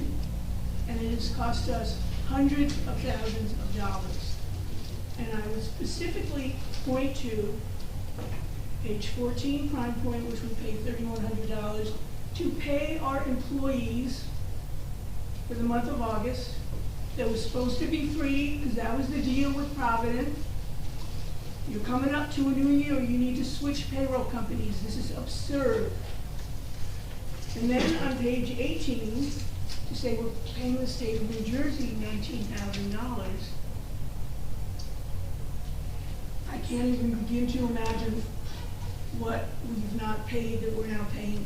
We seem to always continually come back to, oh, well, we're making up payments that we didn't make. Oh, it's because we didn't pay employees. This has been going on since what? 2020, end of 2021, 22? I don't remember. We can't continually owe this money. Again, I really do believe that something is wrong. I brought it up before. No one answers this, because I don't think there's a way to answer it. It's quite disturbing, especially when I hear somebody say, oh, well, we refined, that's my word, our purchasing procedures and our spending of money. I don't see that. I don't see where that happened anywhere in 2024. And I will never understand why we pay Biobank $1,100, and yet we're always told we have no records. It's just, it's like jumbo shrimp, it's an oxymoron. And the thought of, that's the teacher in me, sorry. And the thought that we're even contemplating purchasing another vehicle for the police department, when Public Works, I think, puts duct tape on their vehicles to make them function, is just not prudent spending. That's got a little duct tape working, don't you? Excuse me, this is my time. It's our time. No, it's not. We are not now, okay? I'm getting more time. And the fact that meeting with department heads now for what we need for the future seems to be not to be appropriate. Again, there will be a change in administration, and I think the new people are the ones that need to address this, and we don't know who that will be. But this whole situation, again, we still need to get through 3 months. And it shouldn't be a lost cause, and the bill list and the purchases need to be prudent and in the best interest of us. You are the stewards of the money. How many times do I have to say it? Some of you will be here another 12 months. I would respectfully say devise something better, because, I can't use the vocabulary I'd like to use, but it's very disappointing. This whole budget thing is even worse. And then to hear about the Flynn bill that Mr. Shishir brought up, it says February. We already paid the February bill. So that seems to me to be a problem. Are we double paying? I don't know. I cannot bother Erica Daly with Oprah's. I don't have the heart to do it, nor do I personally have the time. It's not my job. But I do know that there's somebody in the back. I'm not even going there with that person, who should be double checking, because it's weird to me that we'd be continually paying a February bill. Thank you. Thanks for the extra time. Thank you. Yes? Beth Kepler, 504 Central Avenue. After listening to Mr. Gartz explain the budget and answer questions from the people here up on the dais, it's become very clear my original question about why the 2023 audit is not available and is not complete. Based on my understanding of Mr. Gartz's explanation, it's pretty clear that he had to make a lot of compensations in the 2023 year and had to excuse why he couldn't answer a lot of questions because he wasn't the person who was responsible for things that were done in 2023. That compounded with the 2022 audit, which showed multiple material misrepresentations, coupled with what Mr. Cohen talked about, Mr. Magino, something about he's not practicing anymore. Were you aware of that, Mr. Fox? Were you aware that Mr. Menino, Mr. Cohen mentioned something about Mr. Menino not being licensed. I don't know the status of Mr. Menino, he's not employed by the city. Yeah. Apparently, he's not licensed anymore for some reason. People don't just give up their licenses to be CFOs. Sorry, I can't speculate. Yeah, but I'm just speculating that perhaps maybe there's an investigation going on, because that would make sense why the 2023 budget, the 2023 audit's not available, and the 2022 audit showed all those material misstatements. It's all starting to become very clear. Very clear. I'm sorry, did you say something? I'm sure. It is. And I have a feeling that in 2025, it's going to become crystal clear. I hope you really like orange, Larry. You sit. Next, any other questions on Jim? Thomas J. Cohen. So much for civility and decency. Yes. Yeah, me too, man. Back at you. Hey, I'd like to comment on ordinance number, resolution number 2024-178. I don't like to spend money, but this gentleman deserves the money. Give it to him and get him out of here, okay? Larry Guida has done enough damage to this town. Getting him off the books is the best thing that we can do. It's embarrassing that he couldn't be disciplined for his behaviors. I just had one question, Mayor. He took a previous payout when Ms. Humphrey was here. Has that already been calculated into his retirement funds? I know we don't have any financial people here. They just leave when they don't want to ask. I think you're misinformed. There's no prior payouts. You sure? You sure? I'm not sure, but I'm not. Well, you gotta be sure, because it's our money. I mean, I don't wanna pay the guy. I just wanna make sure we're paying him the right amount. We're paying the right amount. Okay, yeah, but, that's great. Let's get him off the books. Let's get this behind us. And also, I think we should all read the prosecutor's report again, because it says that he shouldn't be a police officer. It also says that he shouldn't be on OEM. I'd like a resolution that says he can never work here again. Thank you.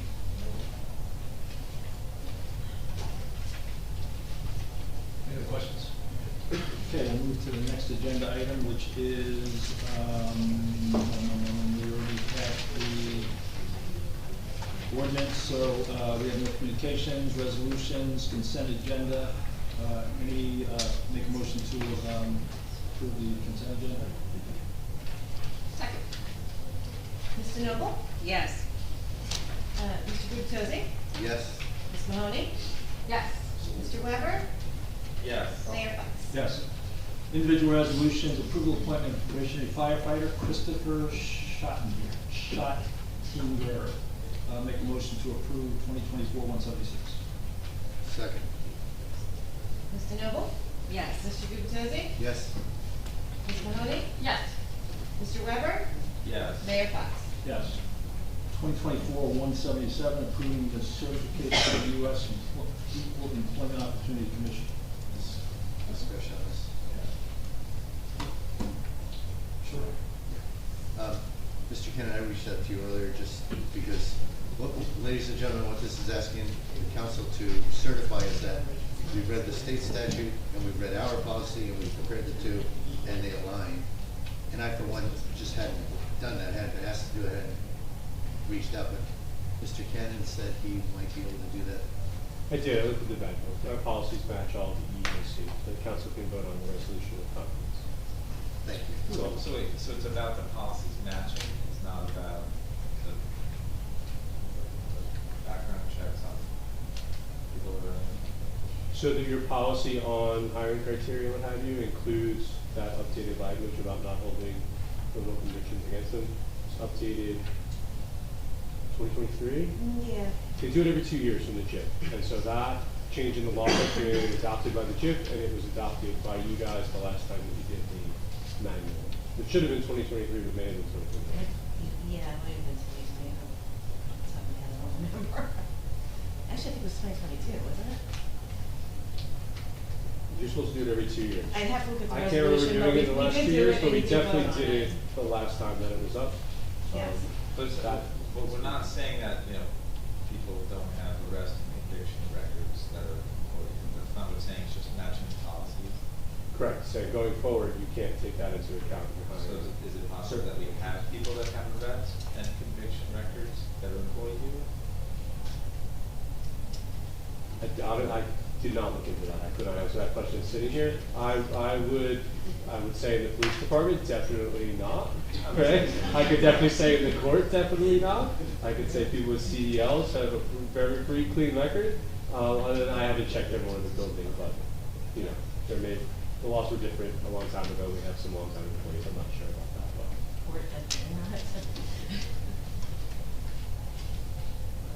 All right, I will second Mayor's motion. Thank you. Ms. DeNoble? Yes. Mr. Gubatose? Relying upon Mr. Cannon's representation, I vote yes. Ms. Mahoney? Yes. Mr. Weber? Yes. Mayor Fox? Yes, 2024-178, authorizing payout of accumulated sick time to Leonard Rita, former chief of Bradley Beach Police Department, in 3 separate equal installments for calendar years 24, 25, 26. Make a motion to approve 2024-178. Second. Ms. DeNoble? Since I am a victim named on page 6 in the Leonard Guida Monmouth County Prosecutor's Report, in the best interest of all parties involved, I've been advised to abstain from this vote. Therefore, I'm going to take that advice and abstain. Thank you. Mr. Gubatose? Yes. Ms. Mahoney? Yes. Mr. Weber? Yes. Mayor Fox? Yes. 2024-179, authorizing an application to the New Jersey Department of Agriculture for the 2024 to 2026 fire Leonard Fly population reduction / chemical control treatment. Make a motion to approve 2024-179. Second. Ms. DeNoble? Yes. Mr. Gubatose? Yes. Ms. Mahoney? Yes. Mr. Weber? Yes, and I want to thank the people for the Shade Tree Commission that worked on getting this grant for the town.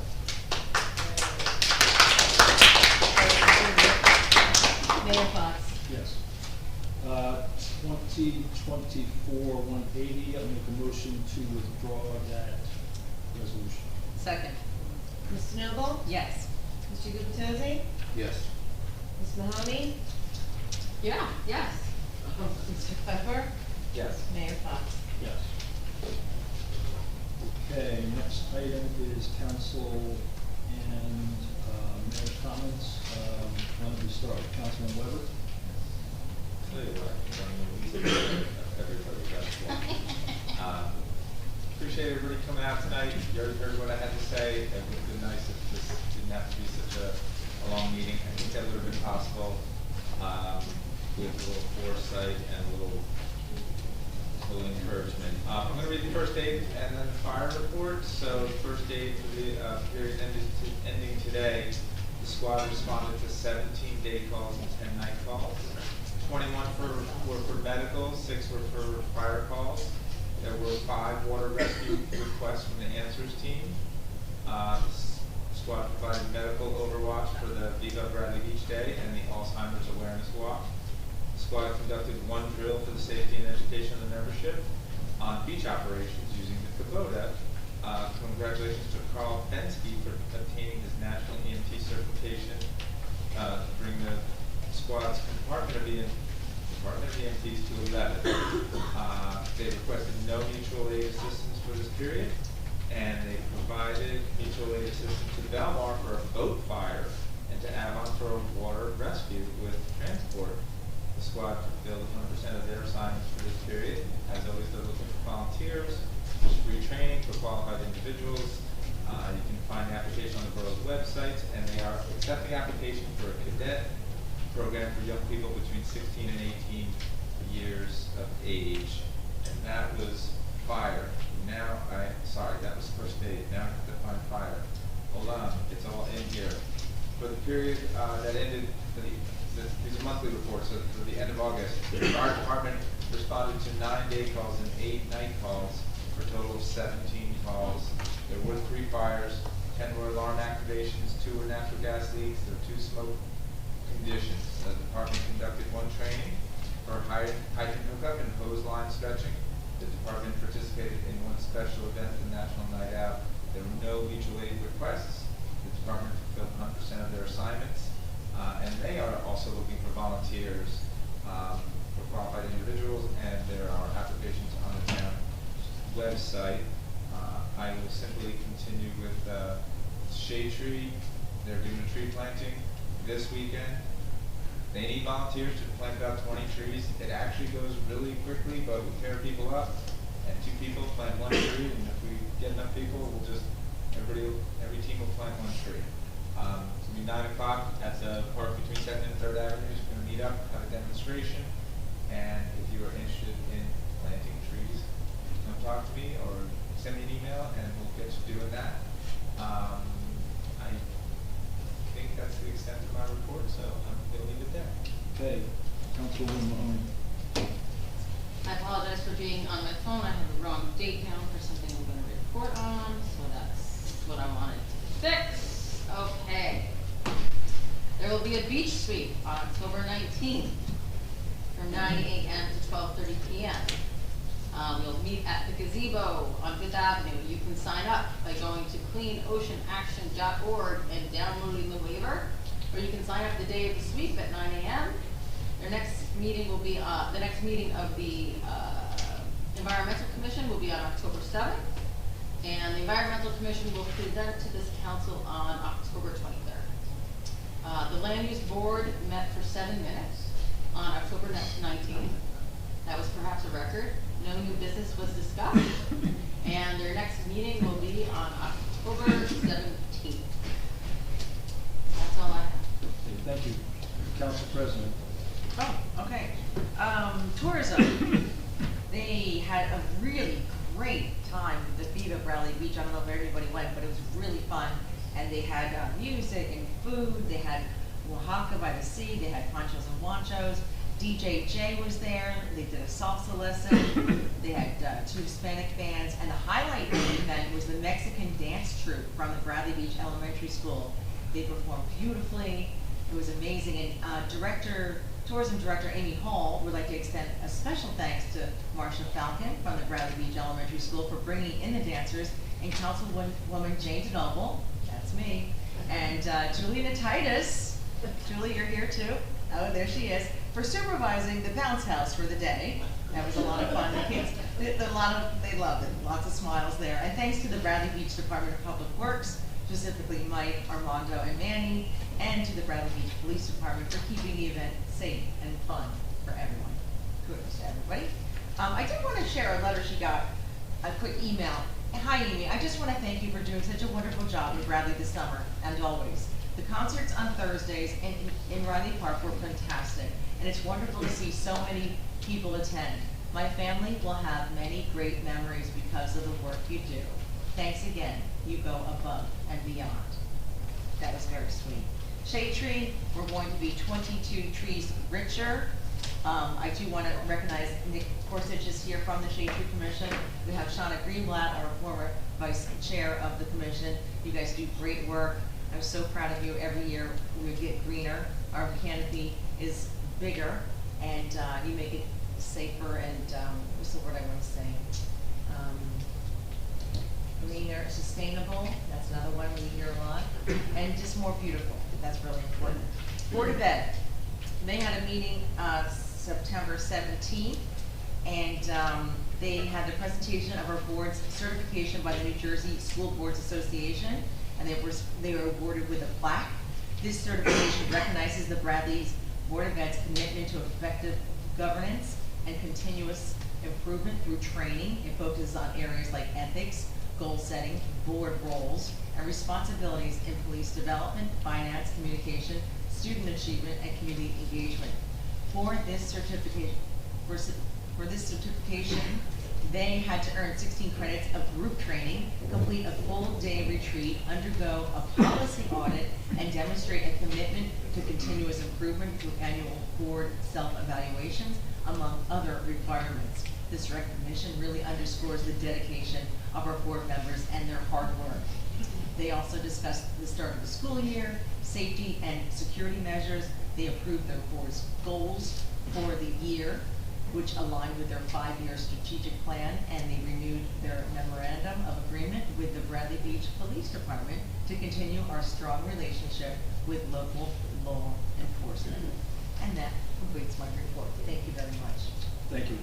Councilman Gubitosa.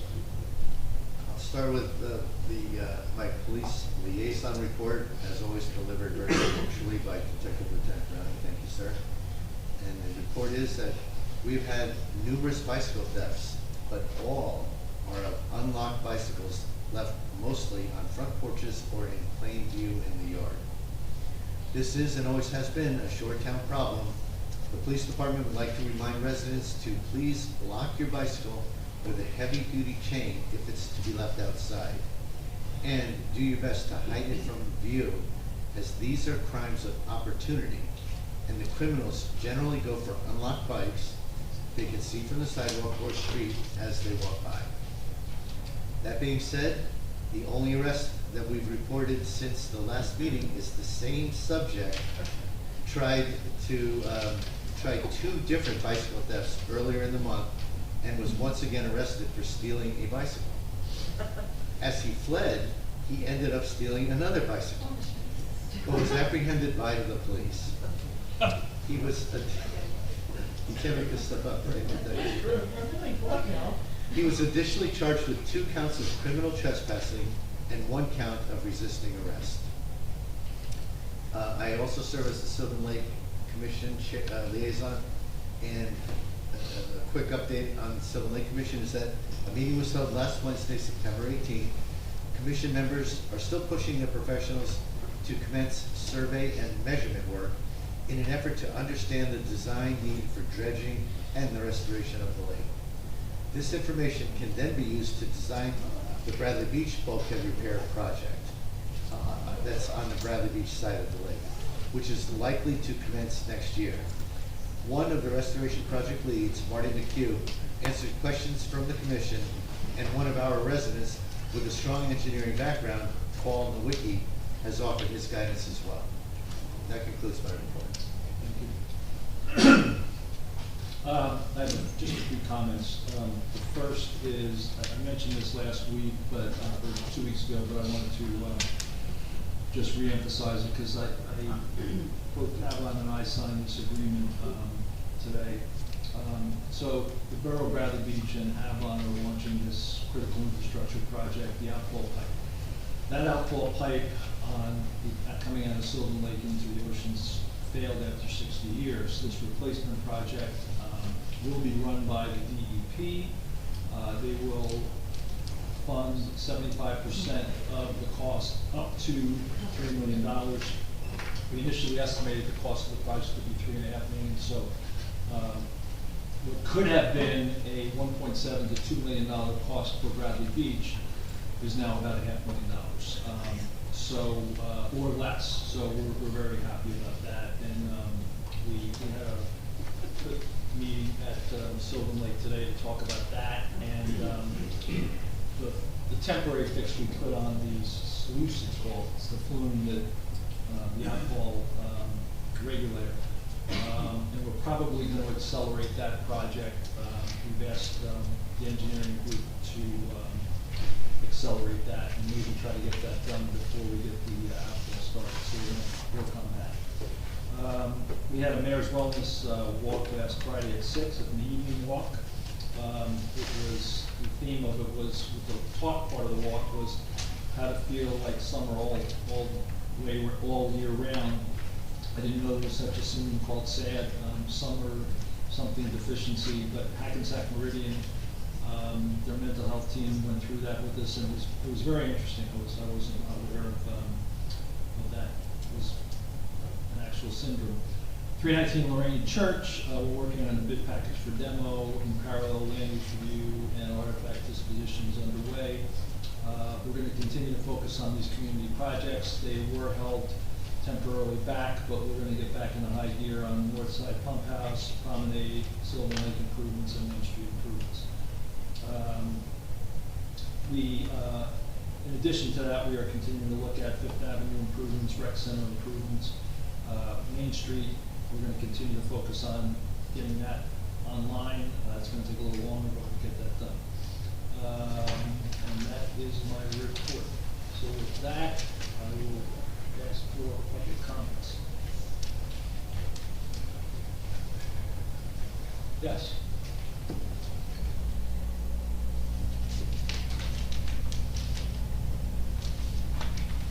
I mean, she is 112 Fourth Avenue. This is being a little picky, but I have to say it because it's something that has bothered me. This past summer, the parking meter on Fourth Avenue was out of order the whole entire summer. It was an inconvenience for anybody who parked along that strip. And I met Mr. Mayor and G one day in the golf cart, and I asked G about the repair, and Mayor called out he's working on it. Did they ever get the part? I suppose they did, and we're also going to, I'm not sure the answer to that, but we are looking at revamping all those for next year. My question also, we said that they made $43 from the parking meters. No, we made $130,000, some, 6 figures, 130,000, somewhere around there. Okay. Oh, okay, then I misunderstood the report. All right, and how much does Passion Group get from all of that? Don't they manage the parking meters?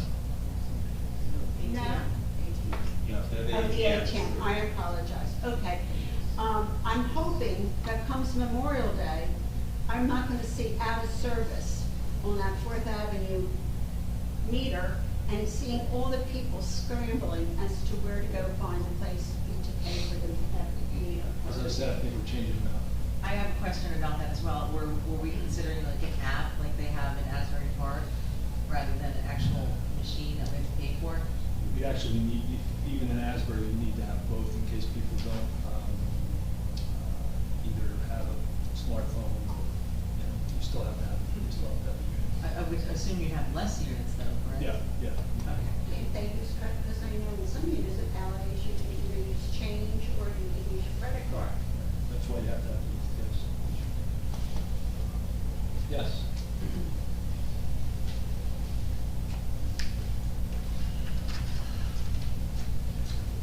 Duffy, 312 Brimley Avenue.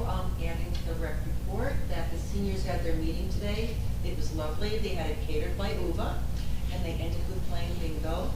And Paul had given us a great presentation about the history of Bradley Beach, and we all enjoyed it. Since we're taking on the demolition of 319 and the RFP is not done, is it to be assumed that the monies for that demolition is going to be in the next budget or this budget? We would bond it this year. CD bond? Yeah. Okay. And then we would retire the bond on any proceeds from the site. All right.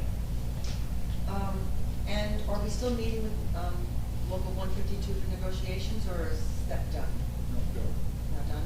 We're spending an awful lot of money in legal fees, and Meredith is being taken from her job to go to negotiations to work on that, and it's been quite a long time. So the monies are compounding. I'm just worried about the expense that it's going to cost in the long run. Thank you. Thank you. Yes. Thomas J. Cowan, 612 Third Avenue. I'm gonna keep asking the same question about 319 Lorraine. Are you approving a grading plan before it gets to the planning board? I'm gonna say it again and again. There should never be a subdivision on this property in front of the land use board unless there's a grading plan due to topographical differential on Madison and Lorraine. So I believe the ordinance was passed, so I can ask questions. Are you doing a grading plan? That's part of the process, yeah. Oh, it is? Oh, yes, yes, sure, great. What I witnessed tonight was really horrific, and it's a horrible waste of time for the residents, you council people. Mayor, you said tonight that your team worked untold hours. Well, so did the council. But what you must realize is that they're the same team. Why did this have to be divided? It didn't have to be divided. It's quite embarrassing.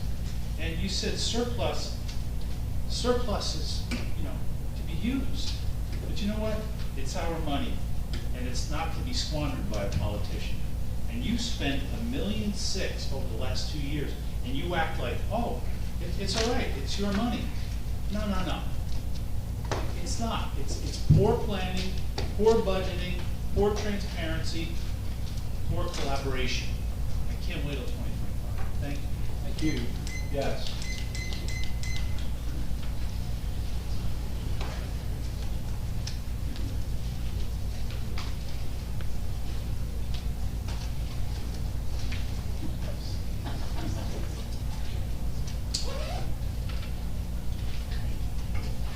Nancy Meadow, Ocean Park condominiums.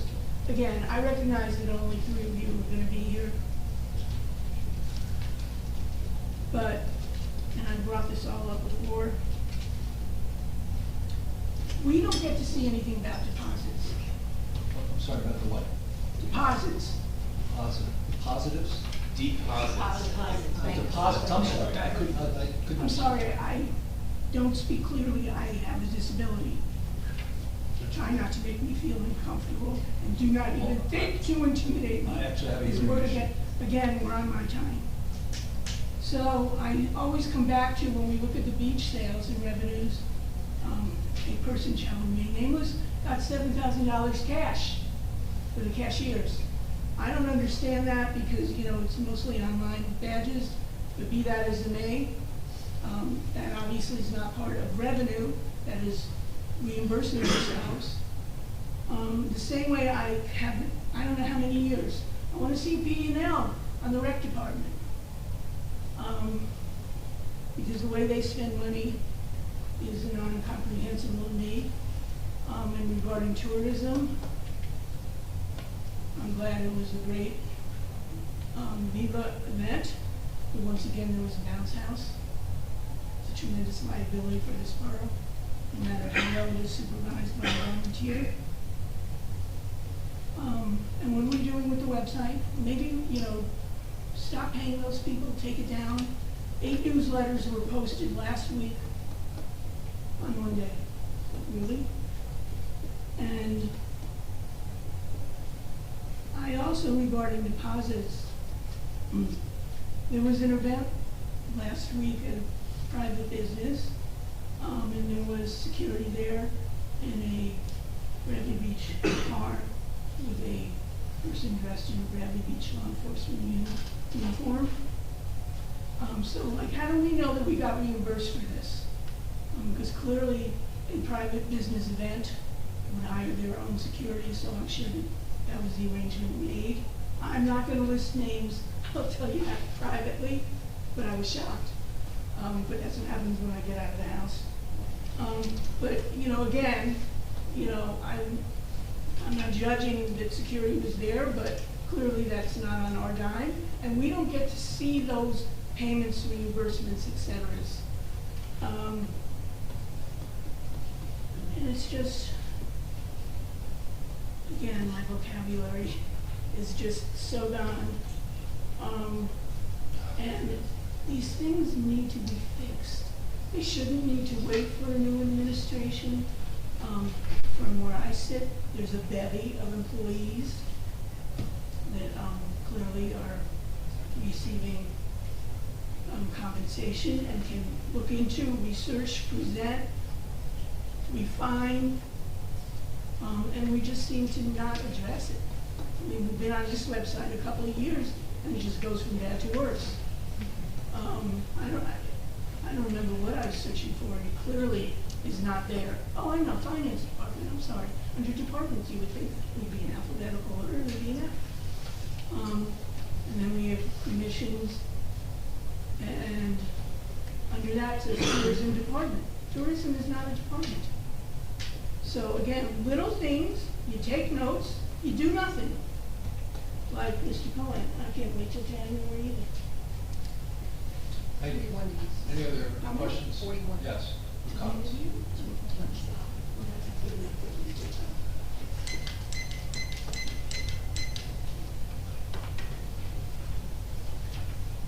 Paul Champion, 411 and a half Lorraine Avenue. It's just wanted to announce that the Bradley Beach Historical Society will have a session in the Biasi Center this Sunday from 4 to 5:30. We have two experts on researching Bradley Beach history. Bob and Sue Flood are coming back to give a session on how to do online research on your homes, your family, Bradley Beach businesses. And we're hoping that people will come because we want people to start researching these things to help us fill the history of Bradley Beach. Thank you. That will be live at the Biasi Center. It'll be a hybrid session. You can also Zoom in, and you can go to our website, bbhistory.org, and register for the Zoom session if you don't want to travel to Biasi. Thank you. What time, Paul? From 4 o'clock on Sunday to probably around 5:30. Thanks, Paul. Thank you. Yes.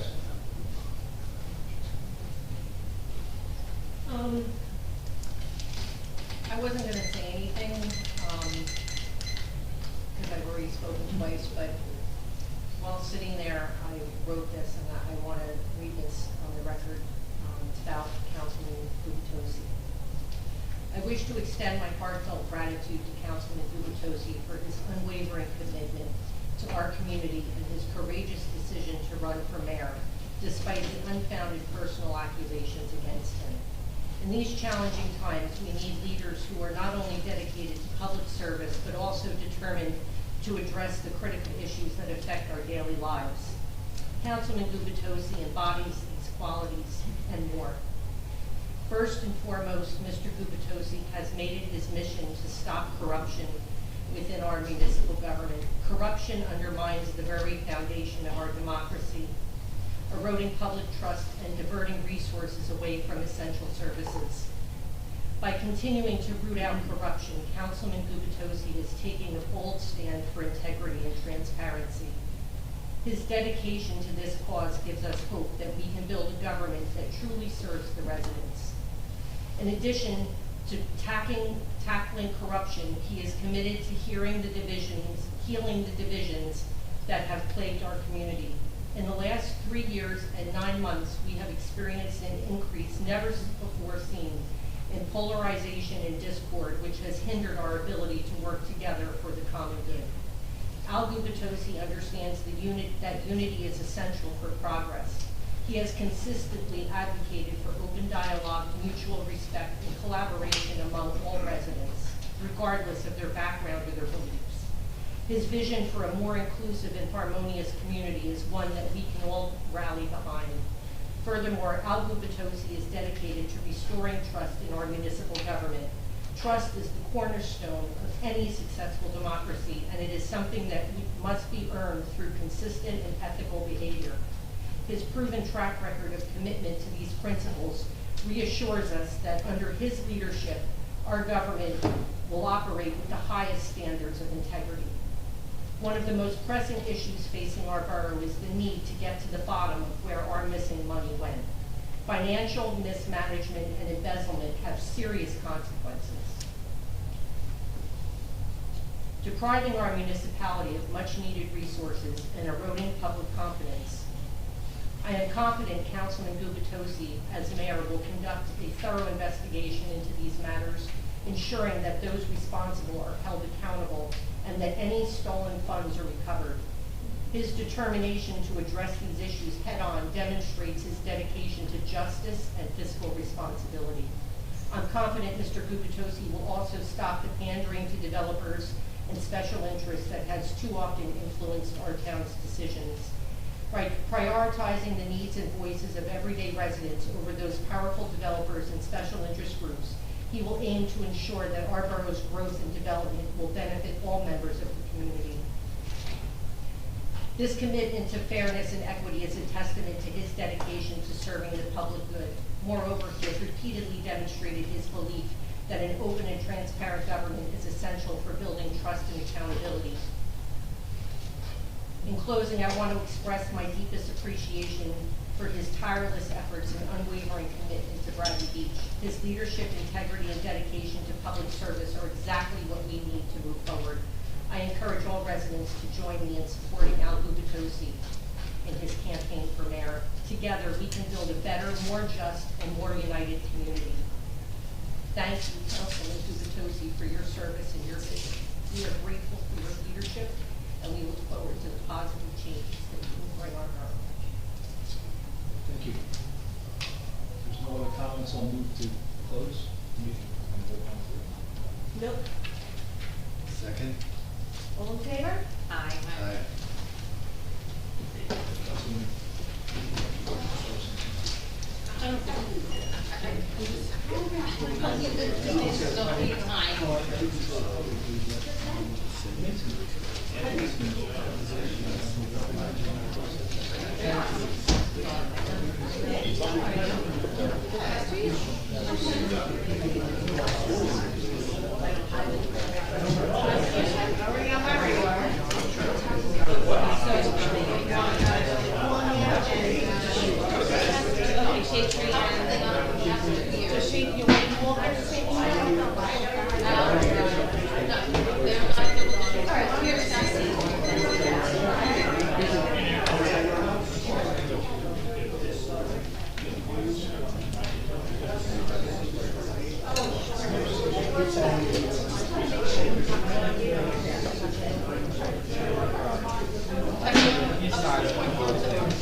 I believe it's emails from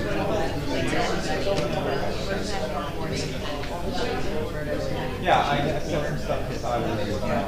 I can't imagine you're gonna have time. It's not a big time.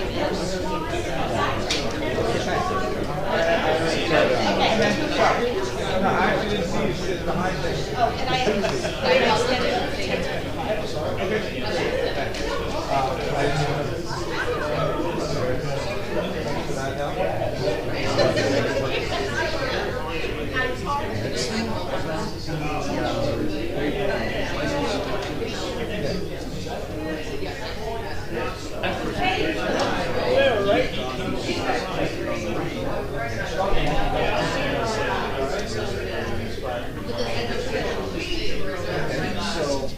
So, that time,